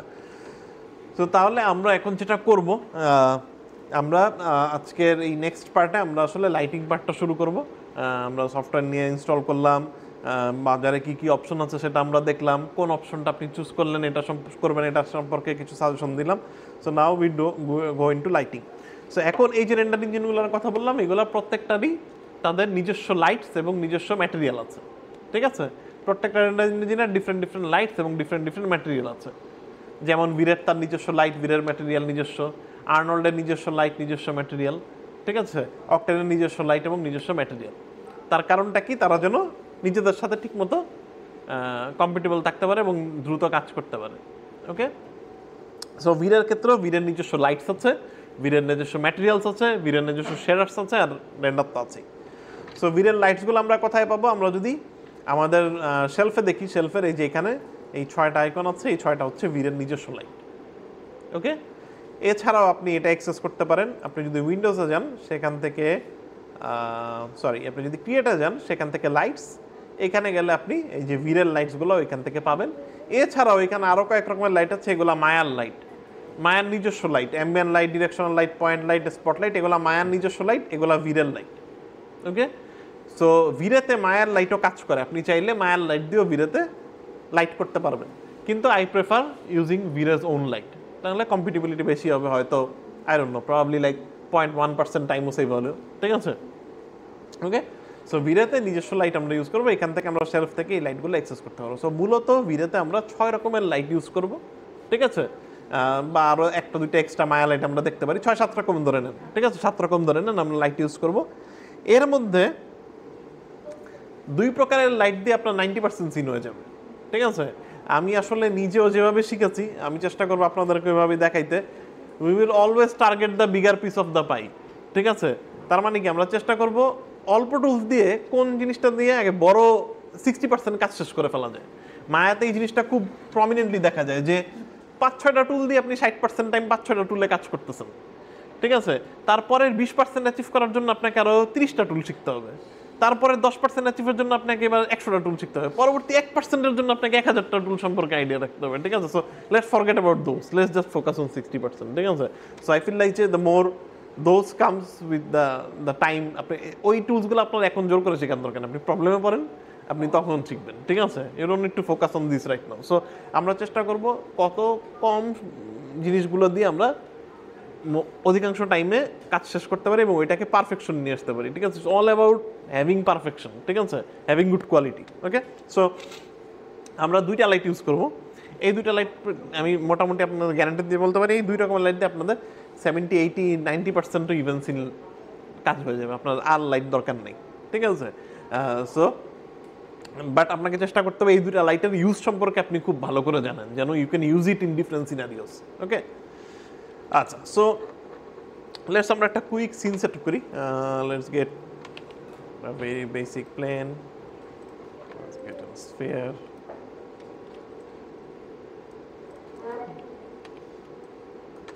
okay, so that's our scene, খুবই বেসিক। এখন এটা আমরা একটু সাবডিভিশন অ্যাড করি সো দ্যাট একটু স্মুথ হয়। ইনপুট ট্যাবে যে আমরা একটু সাবডিভিশন অ্যাড করি, let's do 50/50, okay, so that it gets more that. Anyways, এই ট্যাবগুলোর নাম সম্পর্কে সবার আইডিয়া আছে তো? Attribute editor, channel box, attribute editor, এগুলো কিন্তু আমি অনেকবার বলবো। আই ডোন্ট এক্সপেক্ট যেগুলো কোথায় কি আছে এগুলো বলা খুব difficult. Okay, by this time আপনাদের এগুলো খুব ক্লিয়ার থাকা উচিত। Channel box, attribute editor, channel বক্সে কি থাকে? চ্যানেল বক্স অবজেক্টের পজিশনাল ইনফরমেশন থাকে এবং অবজেক্টের শেপ সম্পর্কে কিছু মডিফায়ার থাকে, যদি মডিফিকেশনের অপশন থাকে। অ্যাট্রিবিউট এডিটরে আপনার সব কিছু থাকবে অবজেক্টের, ঠিক আছে? অবজেক্টের সাবডিভিশন, অবজেক্টের ম্যাটেরিয়াল, অবজেক্টের সো অনেকবার আমাদের এখানে আসতে হবে। ওকে, let's start with the first slide. Let's use area light. Okay, আমরা যেটা করব প্রথমে আমরা দেখব ভিরে এরিয়া লাইট। এই লাইটটা আমরা 95% অফ দ্য টাইমে ফেক লাইটের ক্ষেত্রে ইউজ করবো। আর্টিফিশিয়াল লাইটের ক্ষেত্রে আমরা এই লাইটটা ইউজ করবো। আর্টিফিশিয়াল লাইট বলতে কি বোঝাচ্ছি? টিউব লাইট, বাল্ব, কোনো একটা রুম থেকে লাইট আসতেছে, মানে আর্টিফিশিয়াল লাইট, ন্যাচারাল লাইট না। ঠিক আছে, ন্যাচারাল লাইটের ক্ষেত্রে অনেক ক্ষেত্রে ইউজ করবো, বাট 90% টাইমে আমরা এই লাইটটা ইউজ করবো। এটার নাম হচ্ছে এরিয়া লাইট। এটার শেপটা হচ্ছে এরকম একটা বক্সের মতো। রিয়েল ওয়ার্ল্ডে লাইট আসলে সব লাইটই এরিয়া লাইটই। ঠিক আছে, লাইট একটা সিঙ্গেল পয়েন্ট থেকে না বেরোয়, একটা এরিয়া থেকে বেরোয়। আপনি টিউব লাইট কিনেন, ডিম লাইট কিনেন, যেটাই কিনেন একটা এরিয়া থেকে বেরোবে, একটা সিঙ্গেল পয়েন্ট থেকে না বেরোয়, এটা কিন্তু একটা সারফেস থেকে বেরোবে। ওকে, সো এটা হচ্ছে এরিয়া লাইট। সো ভিরের এরিয়া লাইটটা দেখেন, দেখে বোঝা যাচ্ছে ডিরেকশনটা দেওয়ার মানে কি, লাইটটা এই দিক থেকে এদিক থেকে জ্বলবে। এটা একটা বক্সের মতো। এই লাইটটাকে আমি কুইক সেট করি, just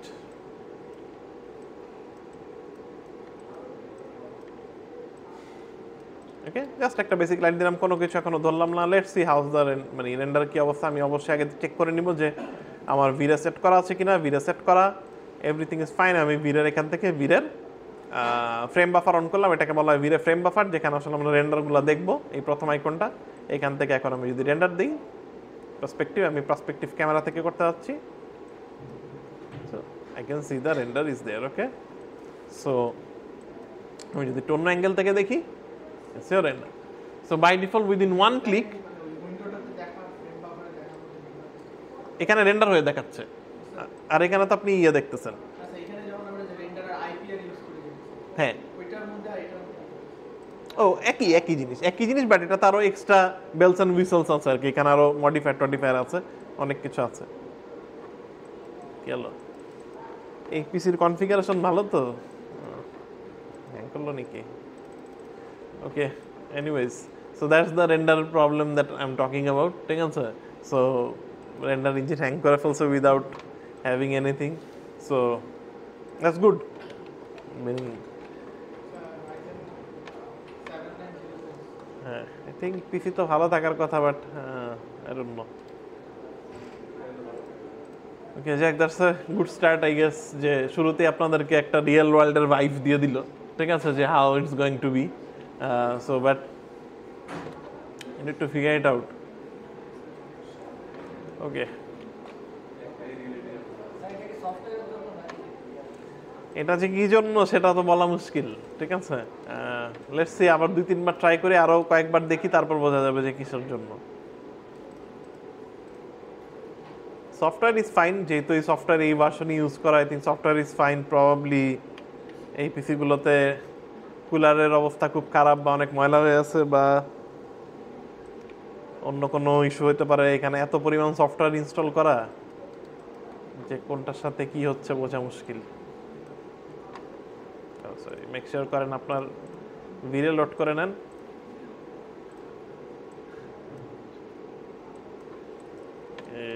now fine,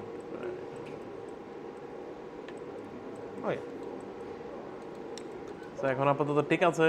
let's see, okay fine, এখনো ঠিক আছে। Okay, so out of the box আমি আসলে যেটা বোঝাতে চাচ্ছি যে আউট অফ দ্য বক্সে আমাদের অলরেডি দেখেন জিআইটিআই সব কিছু অ্যাক্টিভেট করা, সুন্দর লাইট বাউন্স খাচ্ছে, সফট শ্যাডো আসতেছে, সুন্দর এই যে সুন্দর শ্যাডো তৈরি হয়ে গেছে, সুন্দর যেখানে লাইট পড়ার উপর আছে, ইট লুকস ভেরি নাইস। মানে কি বলবো, ক্লিন, সিনে ক্লিন, এবং খুব তাড়াতাড়ি রেন্ডার হচ্ছে। অলমোস্ট রিয়েল টাইমই আমি ফিডব্যাক পাচ্ছি, দেখতে পাচ্ছি যে লাইটটা কেমন হচ্ছে। শুরুতে দেখা যায় নয়েজ হচ্ছে, আস্তে আস্তে যত টাইম দিবেন তত ক্লিয়ার হবে। So just like the integral equation, the more you solve the more clear it gets. ঠিক আছে, যত বেশি সলভ করবেন তত বেশি টাইম লাগবে। Okay, so that's the initial set up. এখন আসেন আমরা দেখি এই লাইটটার আমরা কিছু সেটিং দেখি। ওকে, আমি যে দূরে করলে লাইটটাও দেখতে পাচ্ছি, এই পাশ থেকে পাচ্ছি না, কারণ এটা ব্যাক ফেস, এখান থেকে আমি লাইটটাও দেখতে পাচ্ছি। ওকে, সো আমি যদি একটু সেটিংসে যাই, অ্যাট্রিবিউটে, মোটামুটি ভিরের সব লাইটেরই বা যে কোনো লাইটেরই কয়েকটা কমন সেটিং আছে। ঠিক আছে, আমরা একটু সেটিংগুলো একবার দেখি। প্রথম সেটিংটা কি, টগল টার্গেট। আপনি চাইলে টার্গেট অন করে নিতে পারেন। টার্গেট অন করলে যেটা টার্গেট তৈরি হবে, আপনি টার্গেট দিয়ে এটাকে মুভ করতে পারবেন। ঠিক আছে, টগল টার্গেট দিয়ে, অথবা এটা থাকলে সুবিধা হয় যে খুব দ্রুত লাইটটাকে ডিরেকশন করা যায়, সেন্টারিং করা যায়। ওকে, সো আমি টগল বন্ধ করে দিলাম আপাতত। দেন আছে মুড, আপনি কালার দিয়ে লাইটের কালার চেঞ্জ করতে পারেন, অথবা টেম্পারেচার দিয়েও করতে পারেন। আমার এখন কালারে আছে, আমি চাইলে এই কালারটা চেঞ্জ করে I can give any colour. ঠিক আছে, for the render part. Okay, you can choose colour, but অধিকাংশ ক্ষেত্রে আমি কালার দিয়ে চেঞ্জ করি না, আমি চেঞ্জ করি এখান থেকে আপনি যদি যান টেম্পারেচার আছে, আমি কালার দিয়ে চেঞ্জ না করে আমি টেম্পারেচার দিয়ে চেঞ্জ করি। কেন?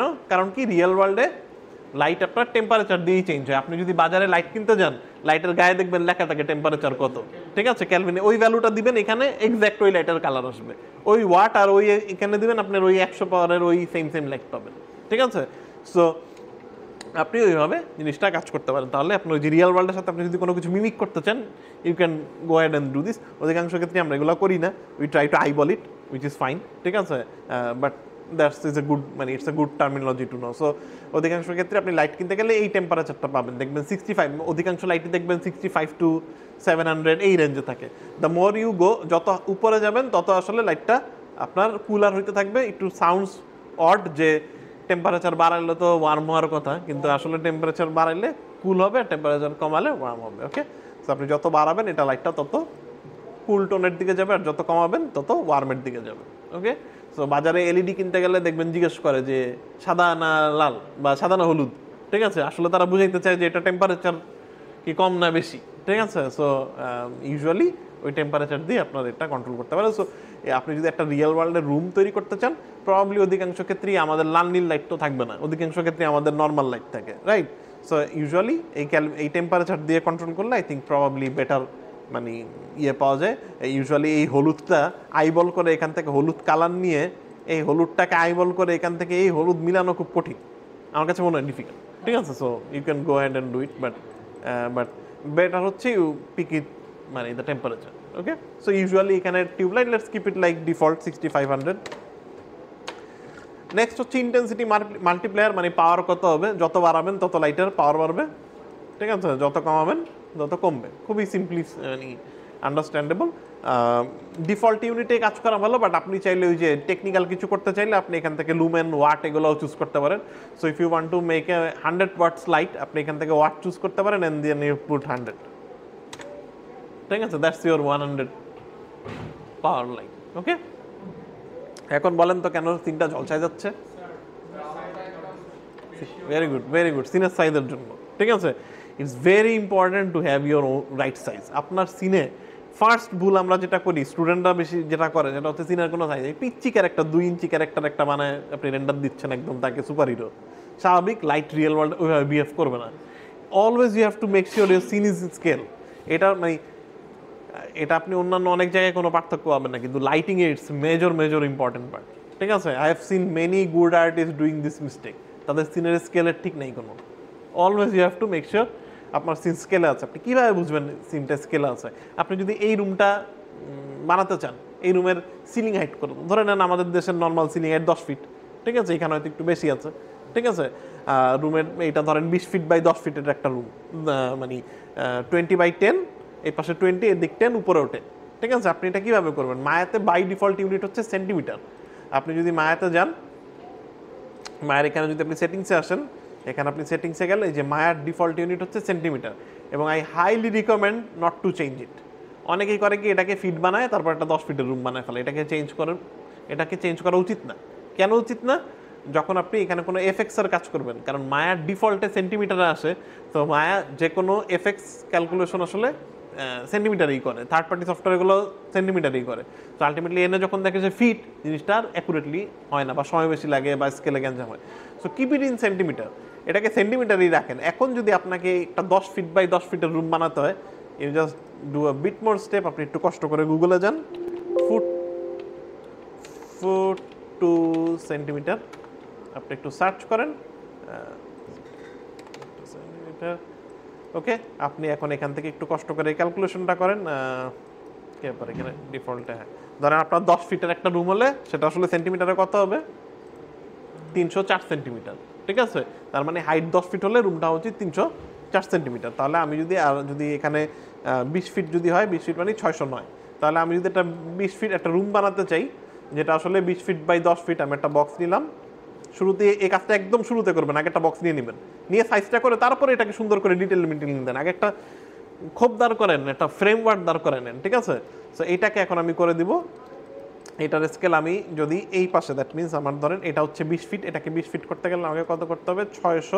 9 ধরে নিলাম, 610 ফর এক্সাম্পল, 610, আর এদিকে করতে গেলে ধরেন 305 by 305। So now that's your এই রুমটার size 20 feet by 20 by 10 by 10, ঠিক আছে? এই পাশে 20, হাইটে 10, সাইডেও 10, ওকে? এইটা আপনার দেখে মনে হইতে পারে এই যে গ্রিড এত পিচ্ছি, সিন এত বড়, but that's how it is, ঠিক আছে? আপনারা হয়তো এই গ্রিডের বাইরে এখন পর্যন্ত খুব বেশি জানি নেই, সারা জীবন মানে এই পর্যন্ত সবসময় মনে এখানে এই যে এটার মধ্যে বানায় ফেলছেন সব কিছু, তার মানে এতদিন পর্যন্ত যা বানাইছেন সব মিনিয়েচার বানাইছেন, ঠিক আছে? কোনোটাই রিয়েল ওয়ার্ল্ডে সাইজে ছিল না। এবং এখন যদি আপনি এটাকে যদি আপনি লেটস হ্যাভ দিস থিং, এখন আমার যদি এটা আমার এই ফেসটা যদি হয়, আমি যদি এটাকে quickly delete this face just to see, দেখেন তার মানে এই সিনটা আসলে আমি যে সিনটা মাত্র বানালাম সেটা আসলে এত বড় হওয়া উচিত ছিল, ঠিক আছে? এখন তাহলে দেখবেন আমি যদি সিনটা এখন বড় করি, লেটস কিপ দ্য লাইট, আমি লাইটটা একটু দূরে নেই, স্বাভাবিক আমার এটাও একটু বড় হয়ে যাবে, স্ফিয়ারটাও একটু বড় হয়ে যাবে। এখন যদি আমি রেন্ডার করি, পিছনের ইয়েটা হাইড করে দিলাম, দরকার নেই এটা আমার। এখন আমি যদি রেন্ডার করি, I should see a different result, okay? So now এখন আমি যদি এই লাইটটা ডেফিনেটলি এখনও কাছে আছে, আমি যদি একটু পিছিয়ে নিয়ে যাই, এখন দেখেন 100 ওয়াটেও আস্তে আস্তে মানে ওই ঝলসানোটা কমে আসতেছে, ঠিক আছে? স্টিল প্রবলি 100 ওয়াট এই রুমের জন্য একটু বেশি, ঠিক আছে? বাট স্টিল দ্যাটস হাউ আপনার সিনের স্কেল আপনাকে কন্ট্রোল করতে হবে, ওকে? সো খুব ইম্পর্টেন্ট আপনি সিনের স্কেল এভাবে সেট করেন। So let's get back to ডিফল্টে চলে যাই। ডিফল্টে আমার এটা ছিল 30, লেটস গিভ ইট 30। দেখেন এখন 30-এ কিছুই দেখাচ্ছে না, অন্ধকার পুরা, ঠিক আছে? মানে এখন 30-এ আসলে আর হবেই না, ওকে? যেটা একটু আগে 30-এ কিন্তু খুব সুন্দর রেন্ডার হচ্ছিল, okay? Clear? So try to make sure যে আপনার সিনে স্কেলটা যেন ঠিক হয়, আদারওয়াইজ আপনার সিনে দেখছেন এখন কত কাছে আনলে তারপর যে লাইট পাচ্ছেন, okay? So it's very important to have the right scale. স্কেলটা ভালো হলে দেন আপনার লাইটিং বিহেভিয়ারও ডিফারেন্ট হবে। Give like 200 or like okay, okay, বোঝা গেছে? আচ্ছা, তাহলে এটা গেল আমার কালার, টেম্পারেচার, পাওয়ার বা মাল্টিপ্লায়ার, ওকে? ডিফল্ট টাইপ রেক্ট্যাঙ্গেল, আপনি চাইলে এটার ডিফল্টের শেপটা চেঞ্জ করতে পারেন। এখন এটা 4 কোণা শেপ আছে, আপনি যদি চেঞ্জ করে এটাকে ডিস্ক করতে চান, ডিস্কও করতে পারেন, সো দ্যাট আপনি গোল ডিস্ক টাইপের শেপ হয়ে গেল, ওকে? এটা লাইটিং এর খুব বেশি চেঞ্জ হবে না, বাট শেপটা চেঞ্জ হয়ে গেল, okay? Keep it rectangle, U size, V size, আপনি চাইলে লাইটটাকে বড় ছোট করতে পারেন। যত বড় করবেন তত কী হবে, লাইটের পাওয়ারও বেড়ে যাবে, ঠিক আছে? খুবই স্বাভাবিক, লাইট সোর্সটা বড় হইলে আপনার লাইটের পাওয়ারও বাড়বে, ঠিক আছে? লাইট যত বড় করবেন, আপনি চাইলে এখান থেকেও স্কেল করতে পারেন, একই জিনিস এখান থেকেও স্কেল করতে পারেন, সেম থিং। আবার এখানে যেও এটা বড় ছোট করতে পারেন। এখানে আরেকটা জিনিস হবে, লাইট বড় করলে আরেকটা ইন্টারেস্টিং জিনিস হবে, সেটা হচ্ছে লাইট আপনি যত বড় করবেন, দেখেন শ্যাডোটার দিকে খেয়াল করেন, শ্যাডোটা তত হার্ড শ্যাডো হয়ে যাবে, ঠিক আছে? আর লাইটটা যত ছোট করবেন, লাইটের এই সরি লাইটটা আপনি যত বড় করবেন, দেখেন শ্যাডোটা সফট হয়ে যাচ্ছে। যত বড় করবেন শ্যাডো হবে সফট, আর যত ছোট করবেন শ্যাডোটা তত বেশি শার্প হতে থাকবে, ওকে? দেখছেন, শার্প, একদম শার্প শ্যাডো, ওকে? সো আপনি আসলে শ্যাডোটাও কন্ট্রোল করবেন লাইটের সাইজ দিয়ে। আলাদা কোনো আপনাকে যে শ্যাডোতে মানে ঘাটাঘাটি করতে হবে না সেটিং, যে আমি শ্যাডো কীরকম চাই। সাইজ, লাইটের সাইজ যদি ছোট হয় শ্যাডো শার্প হবে, লাইটের সাইজ বড় হলে শ্যাডো সফট হবে। খুবই স্বাভাবিক, আপনি বড় লাইটের সামনে যে দাঁড়াবেন দেখবেন সফট শ্যাডো, আপনি একটা ছোট লাইটের সামনে যে দাঁড়াবেন দেখবেন হার্ড শ্যাডো। বাইরে তাহলে আউটডোরে সূর্য তো অনেক বড়, তাহলে শ্যাডো এত শার্প হয় কেন দুপুরবেলা? হ্যাঁ, ডিস্টেন্স, যেহেতু সূর্য অনেক দূরে, বেসিক্যালি অনেক বড় হওয়া সত্ত্বেও অনেক দূরে হওয়ার কারণে সাইজটা অনেক ছোট থাকে, এই কারণে আমরা খুব শার্প শ্যাডো পাই, ঠিক আছে? সো মানে দিনের বেলা দেখবেন এরকম শার্প শ্যাডো হয়, ওকে? বাইরে আউটডোরে, ওকে? সো লাইক 500, ওকে? তাহলে এটা গেল আমাদের লাইটের সাইজ। তার মানে লাইটের সাইজের সাথে আপনাকে লাইটের শ্যাডোটাও ডিপেন্ডেন্ট, ওকে? আপনি চাইলে লাইটটাকে একটু বড় করি, বিগার। আমি যদি লাইটটাকে রোটেট করি, খুবই স্বাভাবিক লাইটের দিক চেঞ্জ হবে, আপনার লাইটের ইয়েও চেঞ্জ হবে, ডিরেকশনালিটি চেঞ্জ করতে পারেন আপনি। লাইটকে আপনি এভাবে ঘোরায় ইয়ে করলে সেই অনুযায়ী লাইট এবং শ্যাডো ইয়ে হবে। আর আপনি শ্যাডো কন্ট্রোল করবেন লাইটের সাইজ দিয়ে। অনেক বড় সাইজ করতে চান, শ্যাডো শার্প চান কিন্তু পাওয়ার কম চান, বড় করে দিলে লাইটটা সিন ঝলসায় গেছে কিন্তু শ্যাডো ঠিকই শার্প পেলেন। এখন কি করতে পারি, আমি যদি লাইটের পাওয়ার এখন কমায় দিই তাহলে সুন্দর স্টিল শ্যাডোটা আমার ঠিকই শার্প থাকবে, পাওয়ারটা কমে গেল। ঠিক আছে, একটু আগে ঝলসায় যেটা যাচ্ছিল সেটা এখন আর যাচ্ছে না। ওকে, সো আপনাকে এই সাইজ এবং পাওয়ার এটা কন্ট্রোল করতে হবে বিভিন্ন সিনের বিভিন্ন ইয়ে অনুযায়ী। ক্লিয়ার? ওকে, নেক্সট সেটিং যেটা সেটা হচ্ছে ডিরেকশনাল। আপনি চাইলে লাইটটাকে ডিরেকশনাল করতে পারেন। এখন লাইটটা কি হচ্ছে, এই সারফেস থেকে চারিদিকে লাইটটা ছড়ায় যাচ্ছে, আপনি চাইলে এটাকে বিম করতে পারেন, ফোকাস করতে পারেন। ঠিক আছে, সো আমি যদি ডিরেকশনালটা দেই, এটা দেখছেন ফোকাসড হয়ে যাচ্ছে। ওকে, সো আপনি যদি স্পটলাইটের মতো করতে চান ইউ ক্যান ডু ইট। ঠিক আছে, you can do nice spotlight টাইপের এরকম কিছু করতে পারেন। এটাকে আপনি যত শার্প করবেন একদম দেখেন চার কোনা শেপটাই চলে আসছে। ঠিক আছে, বাট হয়তো এত করবো না, লেটস হ্যাভ লাইকস। আপনি ডিরেকশনালিটি দিয়ে চেঞ্জ করতে পারেন। ইউ ক্যান পুট মাঝখানে অন্য অবজেক্ট দিতে পারেন to create interesting shadows.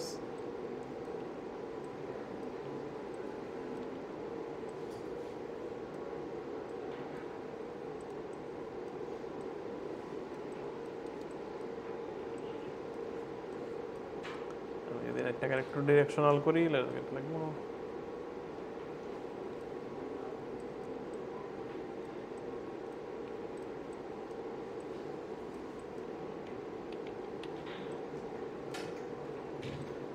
Okay. Now you can get some more interesting shadows. ঠিক আছে, এটা এরিয়া হলে খুব বেশি, এটা যদি ছড়ানো থাকতো খুব বেশি এই যে এখন আরো বেটার ইয়ে দেখাবে, আর যখন আপনি ডিরেকশনাল করবেন তখন এটা আরো শার্পলি আপনি দেখতে পাবেন। ওকে ওকে, সো তাহলে এটা গেল ডিরেকশনালিটি।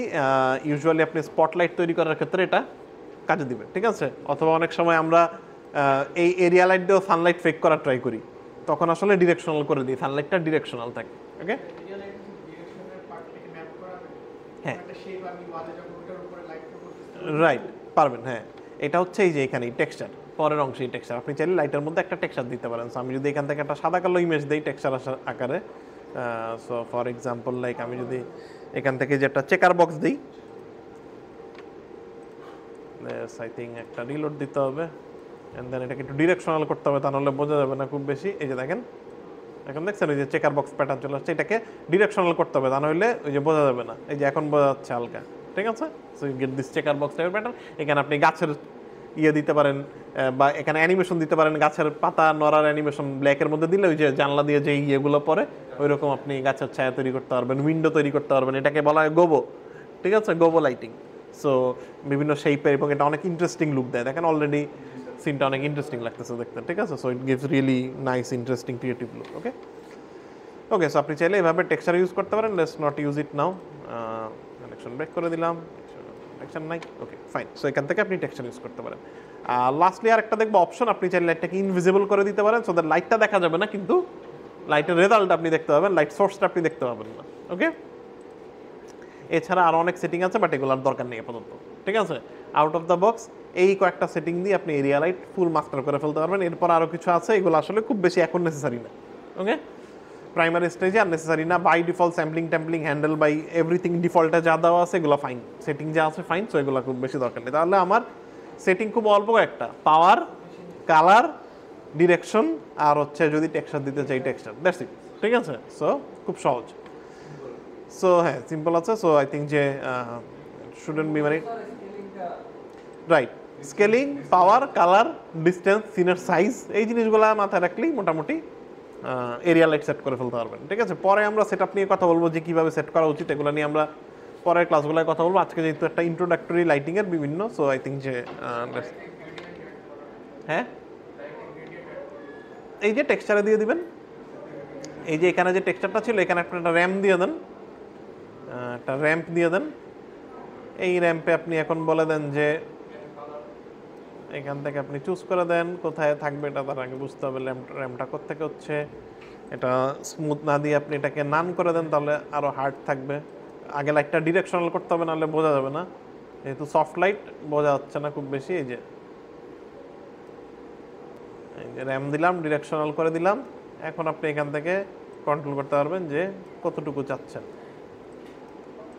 ওকে, এখানে চাইলে আপনি অন্য কালারও দিতে পারেন, you can have some different colour, like you can have some red, like blue. Okay, আপনি দেখছেন এই যে তিনটা কালারের ইয়ে দেখতে পাচ্ছেন, এটাকে সুন্দর করে একটু ব্লেন্ড করে দেন, এই জায়গায় স্মুথ ব্লেন্ড করে দেন, দেখছেন তিন কালারের সুন্দর গ্রেডিয়েন্ট আপনি বিল করতে পারবেন, you can make like really interesting look. ঠিক আছে, বোঝা গেছে? এখানে ভির্যাম, অন্যান্য র্যাম মেথড ট্রাই করে দেখতে পারেন, ইউ ডায়াগোনাল কোনটা ভালো কাজ করে, আই থিঙ্ক সার্কুলার বা UV can work well. Okay, that's nice.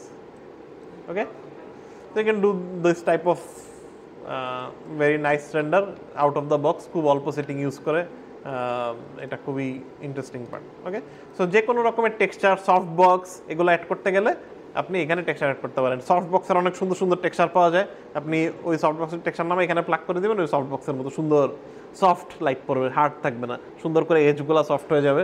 ওকে, ভিরের নিজস্ব সফট বক্স আছে, এটা পরে দেখাবো। এই যে এখানে ভিরের সেটিংসে যে ভিরে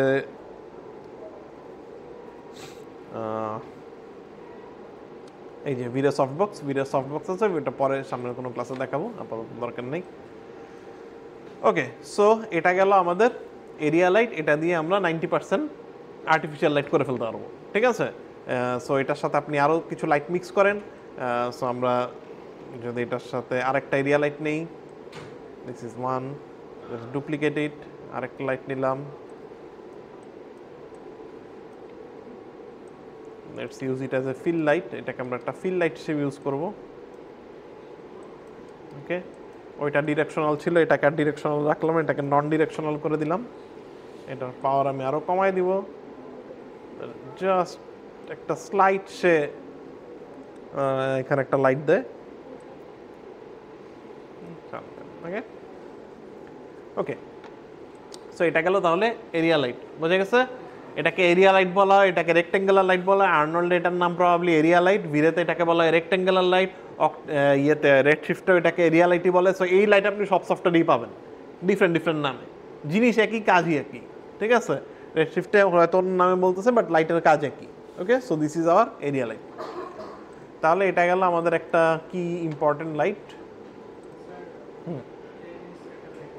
ব্রেক নেবেন?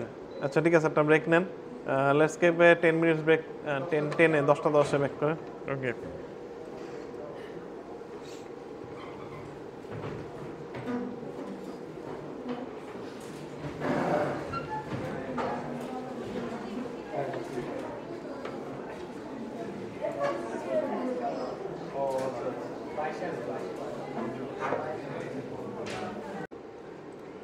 ওকে, সো আমি যদি রিফ্লেকশন বাড়াই, দেখেন এই রুমের রিফ্লেকশন বলের উপরে এসে পড়েছে, দেখছেন? দেখে মনে হচ্ছে একদম এটা ওইখানেই বিলং করে, সুন্দর জানালার রিফ্লেকশন আসছে, সুন্দর ওয়ালের রিফ্লেকশন, সাইডের রিফ্লেকশন।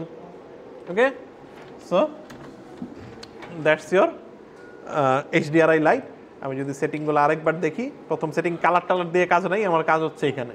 ঠিক আছে, এখানে আপনি চাইলে এবার ইন্টেন্সিটি বাড়াইতে পারেন, যদি মনে করেন আরও পাওয়ার দরকার, you can give more power, more less. এবং সবচেয়ে মজার বিষয়, আপনি যখন এখানে পাওয়ার বাড়াবেন, সে কী করতেছে, অটোমেটিকলি বিহাইন্ড ইঞ্জিনে সে নিচের এক্সপোজারগুলো প্লাগ করতেছে, আর যত আমি পাওয়ার বাড়াবো উপরের এক্সপোজারগুলো প্লাগ করছে, যেহেতু ইমেজটার মধ্যে অনেকগুলো এক্সপোজার সহ একসাথে বাইন্ড করা আছে, এই কারণে এটা দিয়ে লাইট করার সময় আপনি জেপিজি ইমেজ লাগাইলে এই কাজটা সুন্দর মতো হতো না, খুবই ফেক লাগতো, যাই করতেন এটার মতো তো মিলে যেত না সুন্দর মতো।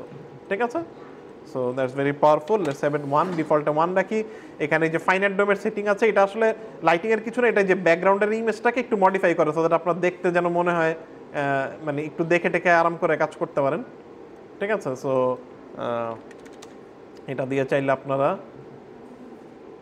এই কাস্টমাইজেশনগুলো করতে পারেন, জাস্ট ইমেজটাকে একটু স্ট্রেচ করে একটু সিনের সাথে মিলানো যায় আর কি, দেখে যেন মনে হয় যে মোটামুটি ওই ওই ওই টাইপের একটু মেলানো যায়। ওকে, এটা আসলে ওইরকম কোনো কাজের না, কারণ আমরা এই ইমেজটা কখনো এইখান থেকে ইউজ করবো না, আমরা সবসময় এটাকে ইনভিজিবল করে দিব। আমরা এই রেন্ডারটা নিয়ে যাব, এই রেন্ডারটা আমরা নিয়ে ফটোশপে বা প্রিমিয়ারে বা আফটার এফেক্টে নিয়ে পিছনে ব্যাকগ্রাউন্ড দিব। আপনি যদি অন্য ক্যামেরায় শ্যুট করে থাকেন, ওই ব্যাকগ্রাউন্ড এটার পিছে দিব আমরা। ঠিক আছে, অথবা এইটার অন্য জায়গায় দিব, এই HDR-টা থেকে আমরা শুধুমাত্র লাইটিং ইনফরমেশনটা নিব। ঠিক আছে, দ্যাটস হোয়াট উই নিড, বাকিটা আমরা কম্পোজিটিং ইয়েতে আমরা ওইখানে নিয়ে আসবো। ঠিক আছে, ওকে, তো আপাতত দেখানোর জন্য অন করলাম। সো সেটিং খুবই অল্প, ডোমের সেটিং খুবই অল্প, আপনি চাইলে ডোমটাকে ঘোরাতে পারেন। ডোমটা ঘোরাতে চাইলে এই যে এখানে এনভায়রনমেন্ট প্লেসমেন্টের হরাইজন্টাল রোটেশন আছে, চাইলে এটাকে রোটেট করতে পারেন। ডোম লাইটটা রোটেট হচ্ছে, ওকে, লাইটটাকে রোটেট করতে পারেন। ওকে, এই যে শ্যাডোটা কেটে যাচ্ছে, তার কারণ কি, এই ফ্লোরটাকে একটু বড় করতে হবে, ফ্লোরটা ছোট হয়ে গেছে, দেখেন এখন শ্যাডোটা আর কাটছে না। বোঝা গেছে? দেখছেন কত সুন্দর রিয়েলিস্টিক, এটা ওই জায়গাতে বিলং করতেছে, কিছু করার লাগছে কিছুই না, একটা এইচডিআর একটা স্ফিয়ার, ঠিক আছে, এটা অলরেডি লুকস ফটো রিয়েলিস্টিক, ঠিক আছে। সো ইজ দ্যাট মানে ভিরে চুজ করার, this are the one of the main reason, is out of the box, is very fine, very easy, ঠিক আছে। ওকে, সো এখন আসেন আরেকটা এইচডিআর প্লাগ করি, লেটস গেট আউটডোর একটা প্লাগ করি, ইনডোর তো একটা দেখলাম, let's do an outdoor one, একটা dome texture, dome file, open,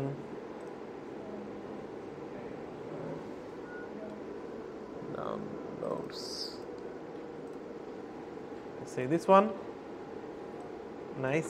দেখেন, দেখে মনে হচ্ছে এটা ওইখানেই, কত সুন্দর করে বসে আছে এখানে, পুরা সুন্দর এর মধ্যে। Okay, let's do some more fun. এখানে কসমোস ব্রাউজার আছে, ভিরের কসমোস ব্রাউজার, এখানে অনেক অ্যাসেট দেয়া আছে। So those who doesn't want two,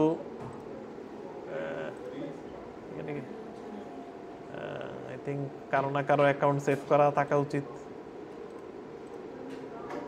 নাই, পাসওয়ার্ড দেওয়া নেই। ওকে, মেক শিওর করেন নেক্সট দিন এটা কারোর থেকে লগ ইন করাই নিন।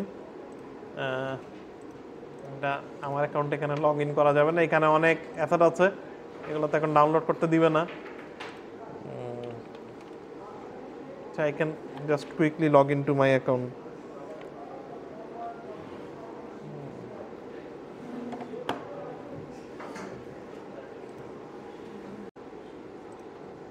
Okay. আচ্ছা, সো এখান থেকে অনেক অসংখ্য মডেল আছে, টেক্সচার আছে, you can just quickly download it and plug it in here. So I'll get a nice one. Let's get this one. Okay, see, looks out of the box photoreal, মনে হয় যেন এটা ওইখানেই belong করে, ঠিক আছে। So make sure করেন scale ঠিক আছে, you do the right scale. So আপনি যদি নিজে এইচডিআর শুট করেন তাহলে বুঝতে পারছেন পার্থক্য, মানে কি advantage, you can place anything in anywhere, ঠিক আছে।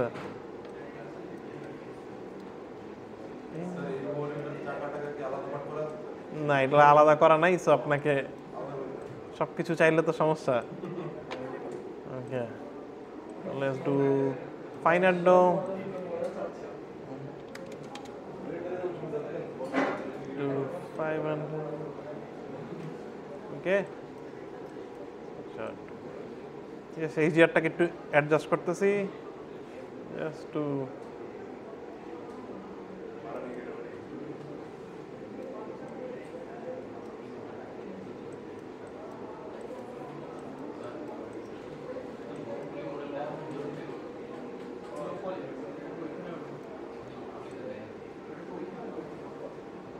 ওকে, আই থিংক দ্যাটস ফাইন।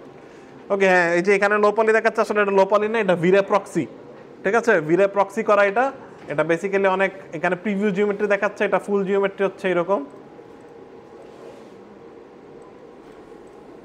এই যে ফুল জিওমেট্রি এটা, ঠিক আছে। সো খুব হাই রেস মডেল, বাট এখানে প্রিভিউ দেখাচ্ছে আর কি, শুধুমাত্র প্রিভিউ দেখাচ্ছে যেন তাড়াতাড়ি দেখা যায়। ওকে, সো নাও আপনি দেখেন এখানে আপনি যাই দিবেন সবকিছু রিয়েলিস্টিক লাগবে, মনে হবে এটা ওই জায়গাতেই বিলং করে, ঠিক আছে। That's the secret of HDR light. So খুব কুইকলি আপনি যে কোনো কিছু মিমিক করতে পারবেন এবং খুব তাড়াতাড়ি এটা লাইটিং ম্যাচ করতে পারবেন। So it can be anything. So গাড়ি তো দেখলেনই, you can download anything, you can whatever you place. Let's do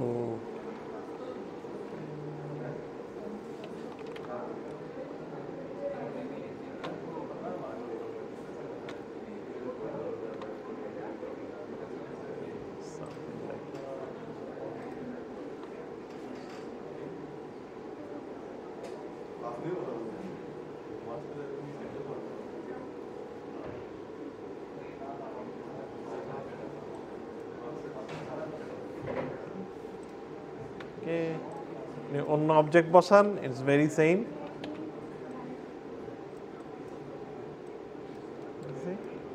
okay, it's almost there. আমি বলবো না যে 100% মিলে গেছে, বাট 90% দেয়ার, আর 10% এখানে লাইট টাইট মিলে টুইক টুইক করে কম্পোজিটিং আর একটু কাজ করলে দেখে মনে হবে এগুলো এখানেই বিলং করে। ওকে, সো এইচডিআর লাইট এবং এরিয়া লাইট এই দুটো ইউজ করে আমরা অনেক কিছু করতে পারি। সো অলরেডি এইচডিআর আছে, let's add some area light. আমরা একটা দুটো এরিয়া লাইট অ্যাড করি, এটার সাথে আরও এক্সট্রা এটাকে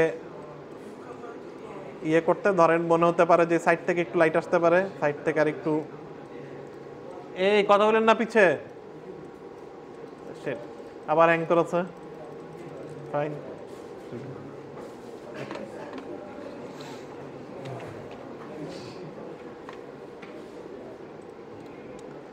ওকে, আইডিয়াটা বোঝা গেছে? সো বেসিক্যালি তাহলে এই রুমের যদি এখন বলা হয় যে আমরা একটা ভিএফএক্স করতে চাই এই রুমে, এটা কিছু দৌড়াবে, একটা ক্যারেক্টার বানানোর জন্য দৌড়াবে, ফার্স্ট কাজ কি করতে হবে, এই রুমের এইচডিআর তুলবেন।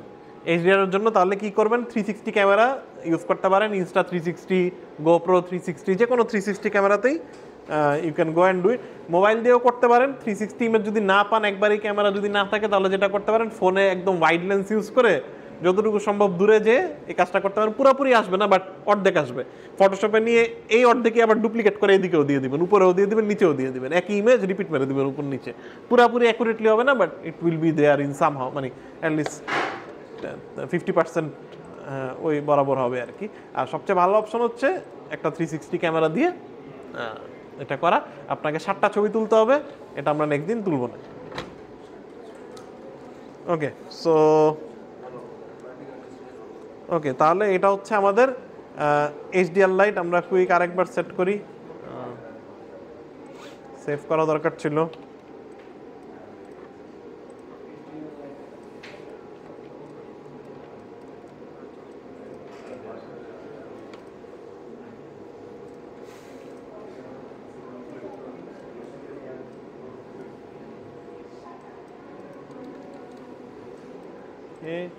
এইচডিআরটা ধরায় দেই।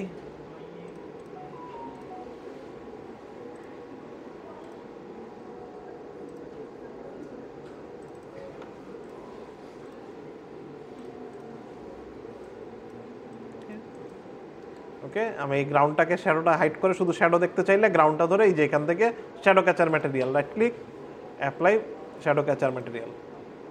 ওকে,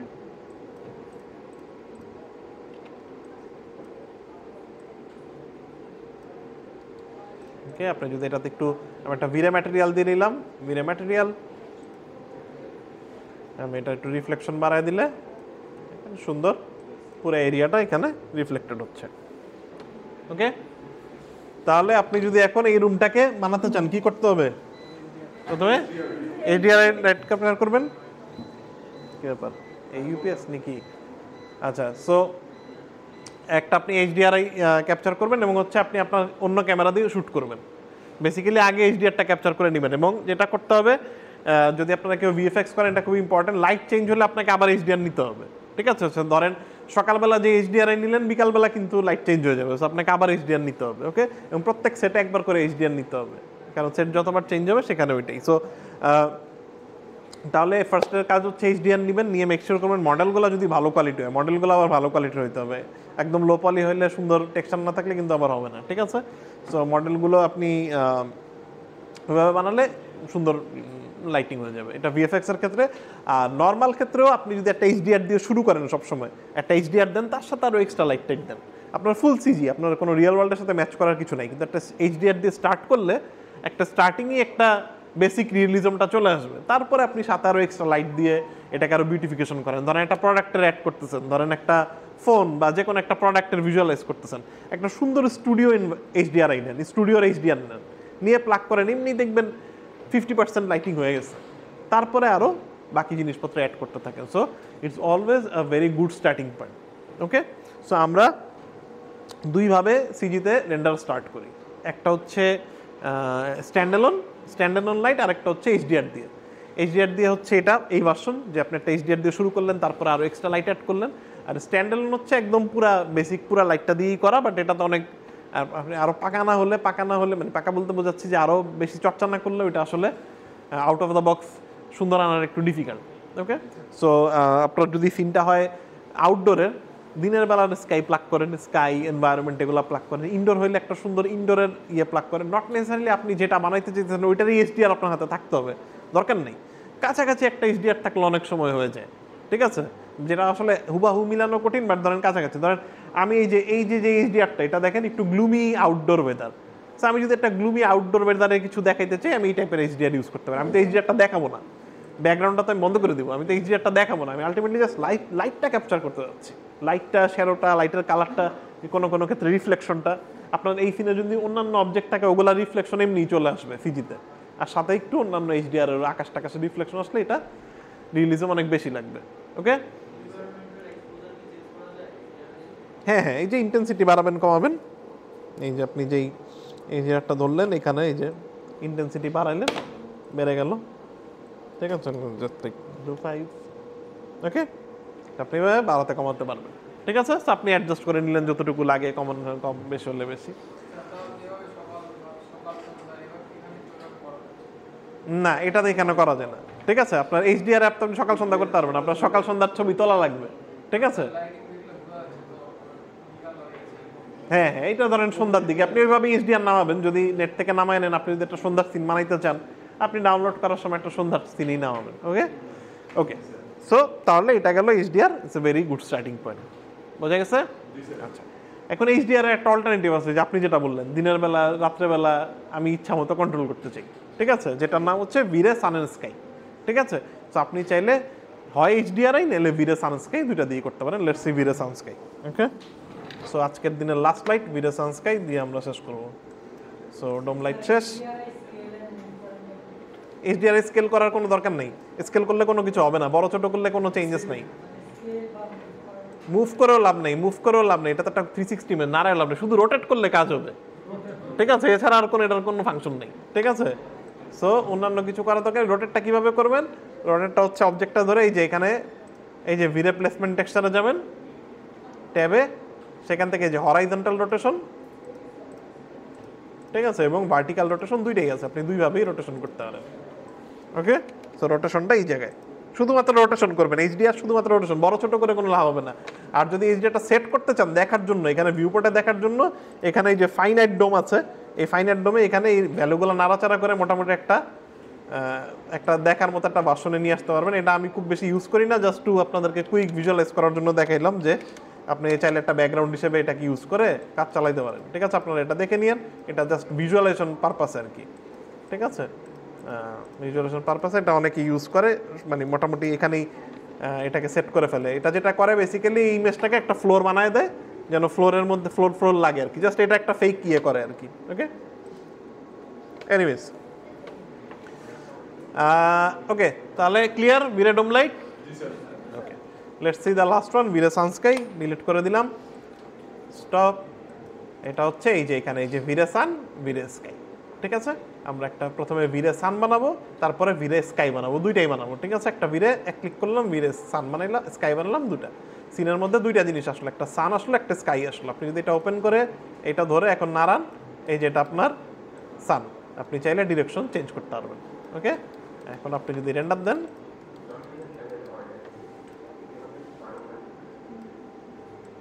সিনটা অনেক ঝলসায় গেল। তার কারণটা কি বলতে পারবেন? রিয়েল ওয়ার্ল্ডে সান অনেক বেশি পাওয়ারফুল থাকে। ঠিক আছে, অনেক পাওয়ারফুল থাকে। মানে ভিরেতে এই জিনিসগুলো আমার কাছে খুব ভালো লাগে, ওরা রিয়েল ওয়ার্ল্ডে এমন করে দিচ্ছে যেন, এবং ভিরে চায় যে আপনি এটাকে না কমান। কারণ কি, এই সূর্যের যে তেজটা, এটাকে আমরা কন্ট্রোল করতে পারবো? এটা তো কন্ট্রোল করার কোনো অপশন নাই। আমরা কি করি? আমরা ক্যামেরার এক্সপোজার কমাই এটা ঠিক করি, তাই না? আমরা বাইরে শুট করতে গেলে কি করি? হাই আইএসও, লো আইএসও কমাই বাড়াই না? এক্স্যাক্টলি এই কাজটা আমরা এখান থেকে করবো। তো যখনই ভিরে সানস্কাই ইউজ করবেন, you have to have physical camera আপনাকে ইউজ করতে হবে, যেখানে আপনি এক্সপোজার, আইএসও এগুলো কমাতে পারবেন। আপনি যদি সানস্কাই ইউজ না করেন, তাহলে সেই ক্ষেত্রে অনেক ক্ষেত্রে না করলেও সমস্যা নাই। ঠিক আছে, বাট আমি প্রেফার করি সবসময় ফিজিক্যাল ক্যামেরা ইউজ করতে। কীভাবে ফিজিক্যাল ক্যামেরা ইউজ করব? আমি সানস্কাই দিলাম, এটাকে দেখা যাচ্ছে ঝলসায় গেছে। আমি আমার পার্সপেক্টিভ ক্যামেরাটা ধরবো, এই যে পার্সপেক্টিভ ক্যামেরাটা, মেকশিওর করবেন এইখান থেকে ধরলে ক্যামেরাটা সিলেক্ট করতে পারবেন। ক্যামেরাটা ধরে আমি ক্যামেরাতে অ্যাডজাস্ট করবো, আমি ব্রাইটনেস বাড়াই না। আমি কখনোই ভিরে সানস্কাই ইউজ করলে ব্রাইটনেস আপ দিই না, কারণ রিয়েল ওয়ার্ল্ডে সূর্য এরকম তেজই থাকবে। ঠিক আছে, আপনি ক্যামেরাটা ধরবেন, ক্যামেরা ধরে অ্যাট্রিবিউটসে চলে যাবেন, উপরে ভিরে ফিজিক্যাল ক্যামেরা। ঠিক আছে, attributes VRay physical camera. The moment এটাকে আপনি ফিজিক্যাল ক্যামেরা করবেন দেখেন কি হয়, ঠিক আছে, পুরো জিনিসটা নিউট্রালাইজ হয়ে গেল, ঠিক আছে, কারণ কি সে এখন অটোমেটিক আইএসও টাইএসও সব নিয়ে নিচ্ছে। ওকে, অ্যান্ড ভিরে সানস্কাইয়ের সবচেয়ে মজার বিষয় হচ্ছে দেখেন কত সুন্দর স্কাইও চলে আসছে পিছে, সানও চলে আসছে, এবং মজার বিষয় হচ্ছে আপনি যদি এখন এটাকে একটা ডিফারেন্ট ক্যামেরা তৈরি করি জাস্ট এটাকে নাড়াচাড়া করার জন্য, আমি যদি এখন সানটাকে নাড়াই, নিচে নামালে সন্ধ্যা হয়ে যাবে, উপরে নিলে 12টা, আবার এদিক নামালে ভোরবেলা হয়ে যাবে, ঠিক আছে, it's very dynamic. Okay, completely dynamic, আপনি ডাইনামিক ওয়েতে এটাকে ইচ্ছা মতো দিন রাত যা খুশি করতে পারবেন। ওকে, শ্যাডো ওইভাবে কাজ করবে, দিনের বেলা শ্যাডো যেরকম হয় ওইরকম কাজ করবে, রাত্রেবেলা যেরকম মানে বিকালের দিকে যেটা হয় সেটা সেভাবে কাজ করবে, ইটস ভেরি ডাইনামিক। ইনফ্যাক্ট আপনি সূর্যটাকেও দেখতে পাবেন যদি রাইট ক্যামেরা সেট করে নেন, you can see the sun there as well, ঠিক আছে, so you can have this all dynamically। আর একটা প্লেন মানে এটা তো শ্যাডো ক্যাচার দেয়া তো, ওকে, সো আপনি যদি সূর্যটা এখন ক্যামেরাটা ধরবেন, ফার্স্টে যে ক্যামেরা থেকে আমি পার্সপেক্টিভ ক্যামেরা থেকে কাজ করতেছি, পার্সপেক্টিভ ক্যামেরাটা ধরে অ্যাট্রিবিউটস ভিরে ফিজিক্যাল ক্যামেরা। ওকে, এবং আপনি যদি এখন সানটাকে নিচে নামান দেখেন, ওকে, you can do sunset, okay, and sunlight, okay। সানের অনেক সেটিং আছে, আপনি চাইলে সানের সাইজ বড় ছোট করতে পারেন, এই যে সানটাকে বড় ছোট করেন, you can do like turbidity change করতে পারেন, ঠিক আছে। স্কাইয়ের বেশ কিছু ইন্টারেস্টিং সেটিং আছে। স্কাইয়ের সবচেয়ে নতুন ফিচার দিয়েছে ক্লাউড, আপনি চাইলে ক্লাউড অ্যাড করতে পারবেন, ক্লাউড অন, এখানে ক্লাউডস, ঠিক আছে, আপনি ক্লাউডের ডেন্সিটি চেঞ্জ করতে পারবেন, ক্লাউডসের ভ্যারাইটি চেঞ্জ করতে পারবেন। হ্যাঁ, কি অবস্থায় থাকে? রেড, রেড, এই যে নিচে নামান আস্তে আস্তে রেড হইতে থাকে, রেডিশ হইতে থাকবে। ও আচ্ছা, মিশে থাকে, মিশে থাকলে তখন এই যে সাইজ কমায় দেন, লাইটের সাইজ সানের সাইজ কমায় দেন, নাই হয়ে গেল, সূর্য দেখা যাচ্ছে না, এই যে দেখেন গায়েব হয়ে গেছে, সাইজ কমাই দিছি কিন্তু সূর্য ঠিকই আছে, দেখা যাচ্ছে না আর কি, ঠিক আছে। বা মেঘ দিয়ে ঢেকে দেন, এই যে মেঘ দিয়ে ঢেকে দেন। স্কাইয়ের যেটা, স্কাইয়ের ওদের নিজস্ব মডেল, আপনি তো কালার এভাবে চেঞ্জ করতে পারবেন না, সো আপনি যেটা করতে পারবেন, এখানে যে কয়েক রকমের স্কাই আছে, 4-5 রকমের স্কাই আছে, আপনারা এখান থেকে চুজ করতে পারেন কোনটা আপনার প্রেফার্ড কালার। আপনি চাইলে এখানে কিছু ফিল্টার কালার আছে ইউজ করতে পারেন, সো দ্যাট একটু ব্লু স্টোন আসে সিনের মধ্যে, বেন্ড অ্যাঙ্গেল, হরাইজন, ওজন, এগুলা চেঞ্জ করে আপনি স্কাইটাকে কাস্টমাইজ করতে পারেন, ঠিক আছে। অ্যান্ড দেন ক্লাউডস তো আছেই, ক্লাউডস দিয়ে you can do really nice. ক্লাউডটা একটু ভারী, রেন্ডার করতে হয়তো একটু সময় লাগবে, you can do really nice clouds, দেখছেন। 2 রকমের ক্লাউড আছে, সিরাস ক্লাউড আর হচ্ছে ওই যে এটাকে কি বলে, কলম্বাস ক্লাউড। আপনারা চাইলে ক্লাউডের height, thickness, customization is endless, super. আপনি অলসো গ্রাউন্ড শ্যাডো অন করতে পারেন, সো দ্যাট ক্লাউডের শ্যাডো গ্রাউন্ডে পড়ে, ওইরকমও করতে পারেন, ঠিক আছে। মেনি সেটিংস আর দেয়ার, খুব বেশি ডিপে গেলাম না, এগুলো আসলে ডিপে গেলে যেতেই থাকতে হবে।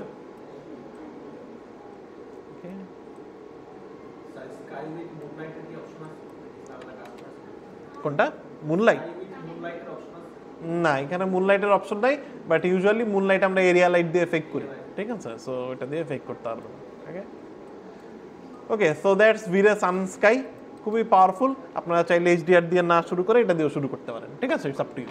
ওকে, you can do both, whichever better result দেয়। ইউজুয়ালি আমরা দুইটাতেই ট্রাই করি, একটা এইচডিআর দিয়েও ট্রাই করি, তারপর আবার সানস্কাই দিয়েও ট্রাই করি, যেটাতে বেটার রেজাল্ট আসে, ঠিক আছে। এক একটা সিন এক এক রকম, এক এক সময় আপনার টেস্ট আপনি এক এক রকম অ্যাচিভ করতে চাবেন এক এক রকমভাবে, সো ওইটা ডিপেন্ড করে আপনাকে আসলে এই জিনিসগুলো কাস্টমাইজেশন করতে পারেন।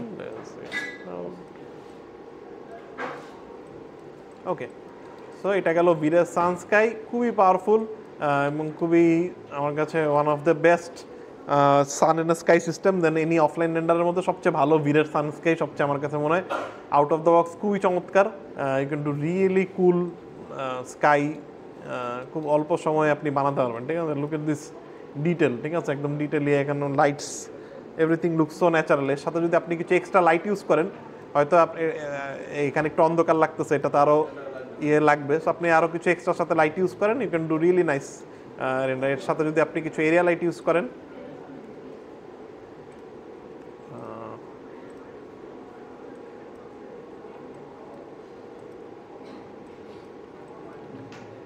এরিয়া লাইট, আচ্ছা এখন দেখেন এরিয়া লাইটটা কেমন জানি অন্ধকার হয়ে গেছে, বলতে পারবেন কেন? 30 পাওয়ার কিন্তু তাও দেখা যাচ্ছে না, অনেক বাড়াতে হবে, বলতে পারবেন কেন? না স্কেল না, সেটা হচ্ছে ক্যামেরাকে তো আমি ফিজিক্যাল ক্যামেরা করে দিছি, এই কারণে ক্যামেরার আইএসও অনেক অ্যাডজাস্ট হয়ে গেছে। হ্যাঁ, এখন লাইটের পাওয়ার অনেক বেশি লাগবে লাইটকে দেখাতে গেলে, ঠিক আছে? সো এই কারণে আপনি যদি ফিজিক্যাল ক্যামেরা করেন আপনার লাইটের পাওয়ার অনেক বাড়াতে হবে, ঠিক আছে? তো লেটস ডু টেম্পারেচার, ওয়ার্ম করে দেই একটু এটার সাথে, প্রবাবলি এই পাশ থেকে কত লাইট আসবে না যেহেতু আমরা সানের অপোজিটে দেখতেছি। লেটস মেক ইট ইনভিজিবল করে দিই এটাকে, ইনভিজিবল।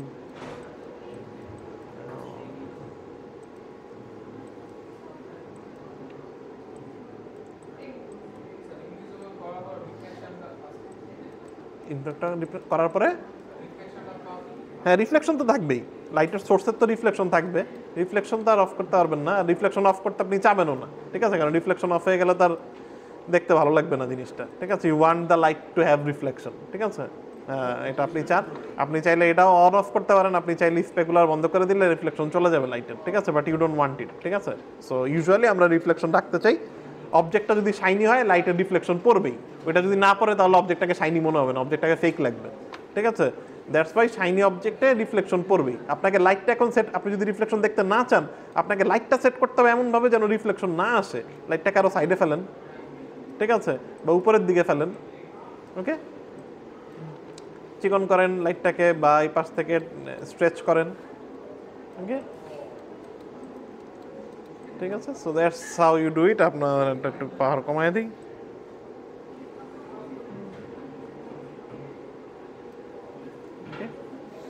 ওকে? সো মোটামুটি এটাই।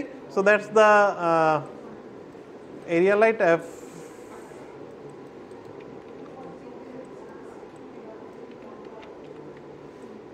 টার্গেট করে নিলাম,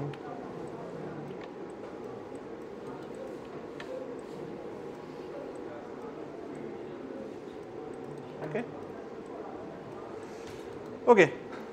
সো মোটামুটি এটাই সোফার বোঝা গেছে। কারো কোনো কনফিউশন আছে? ওকে। সো তাহলে নেক্সট ক্লাসে আমরা যেটা করব, নেক্সট ক্লাসে আমরা লাইটিং শেষ করব, লাইটিংয়ের সবগুলা লাইট বাকিগুলা সব কভার করে ফেলবো। আর আমাদের খুব বেশি লাইট নেই, এই 3টা লাইটই মেইন, মাথায় রেখেন এই 3টাই লাইট। আর এক্সট্রা আমরা আরও কিছু দেখবো যেগুলো আছে ভিডিওতে, but this 3 light should do almost all of your scene, okay? এগুলাই আমরা আরও দেখবো নেক্সট ক্লাসেই। আমরা কুইক সবগুলা ক্লাস মানে সবগুলা লাইট দেখে আমরা একটা কুইজে চলে যাব। আগে ভাগে একটু কুইজ শেষ করে ফেললে পরে প্রেশার কম ফিল হবে, নাহলে সব নাকে মুখে উঠে যাবে আপনাদের অন্যান্য ক্লাসের সাথে। হ্যাঁ, সব কুইজ মিল না, সিঙ্গেল প্রজেক্ট না, প্রত্যেকটা আলাদা আলাদা কুইজের আলাদা আলাদা কুইজ, সেটাই তো আমি জানি। এখন কি আচ্ছা আমার এটা কথা বলতে হবে, জানি না কি নতুন নিয়ম টিয়ম হয়েছে।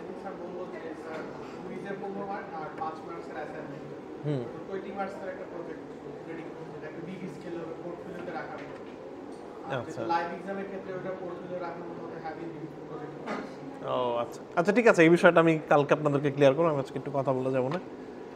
ওকে, ঠিক আছে। So that's the area light আর এইচডিআরআই। সো বাসায় যে অবশ্যই যেটা করবেন, ভিডিও ইনস্টল করে ফেলেন বাসার পিসিতে। আই থিঙ্ক যেটা বাসাতে সবসময় ক্লাসে এটুকু করলাম, বাসায় একবার দুবার নিজের হাতে করতে হবে, নাহলে মনে থাকবে না।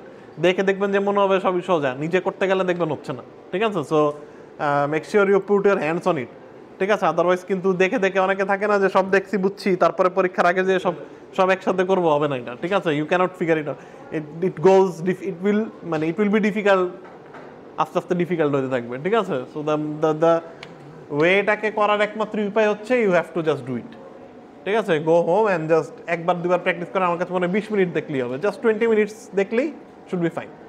তার আগে মেক শিওর করেন মায়া ভিরে এগুলো ইনস্টল করে ফেলেন। খামাখা আসলে পরে দিয়ে করলে ভেজাল আরও বাড়বে, এখনই করেন, যে প্রবলেমগুলো হইলে এগুলো যেন আগামী ক্লাসে আমরা কুইক আলোচনা করে সলভ করে ফেলতে পারবো। আর হচ্ছে আপাতত ভিরে ইনস্টল করেন, যারা অন্য জায়গায় করতে চান fine, but I will say at least give it like for 2 weeks, try to follow ভিরে মায়া, ইউ নেভার নো যে হয়তো মানে আপনি যেটা ইউজ করতেন ওইটা থেকে এটা কমফোর্টেবল লাগতেও পারে, ঠিক আছে? যেহেতু এটা আমরা একদম ফর্মালি শিখছি, তাহলে হয়তো অনেক শুরু থেকে অনেক কিছু অনেক ইজি লাগবে। আর আমি এটা খুব প্রসিডিউরাল ওয়েতে আপনাদেরকে দেখাচ্ছি, যেহেতু আই থিঙ্ক যে things should be very easier. I am pretty sure আপনাদের কাছে অলরেডি মনে হয়েছে এটা ইজি, কারণ ওয়েন ইউ মানে go through a certain step দেখে গেলে এটা একটু সহজ ফিল হবে, ঠিক আছে? তো যারা মনে করেন অন্য জায়গায় করতেছেন কিন্তু এখনো আউটপুট নিয়ে খুব বেশি হ্যাপি না, they can also jump in here, ঠিক আছে? যে অথবা এই স্কিলটাই আপনি চাইলে ওইখানেও কনভার্ট করতে পারেন, সেম জিনিস ওইখানেও সেম লাইট আছে, আপনার রেন্ডার যেটাতে করতেছেন এতদিন কাজ করছেন ওইখানেও দেখেন এই লাইটগুলাই পাবেন, কাছাকাছি একটা রেজাল্ট চলে আসবে। হয়তো স্কাই এরকম পাবেন না, বাট কাছাকাছি কিছু একটা পাবেন। ওকে, ঠিক আছে। আর কারো কোনো কোয়েশ্চেন আছে? নাই? Let's save it.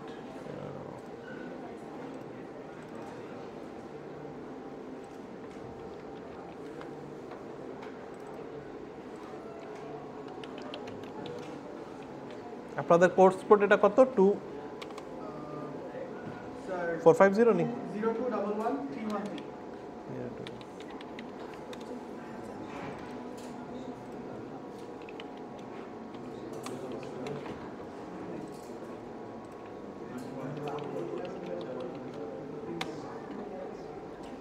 ওকে, ঠিক আছে। তাইলে আজকে তাহলে এই পর্যন্ত থাকুক। মেক শিওর করেন রেকর্ডিং দিয়ে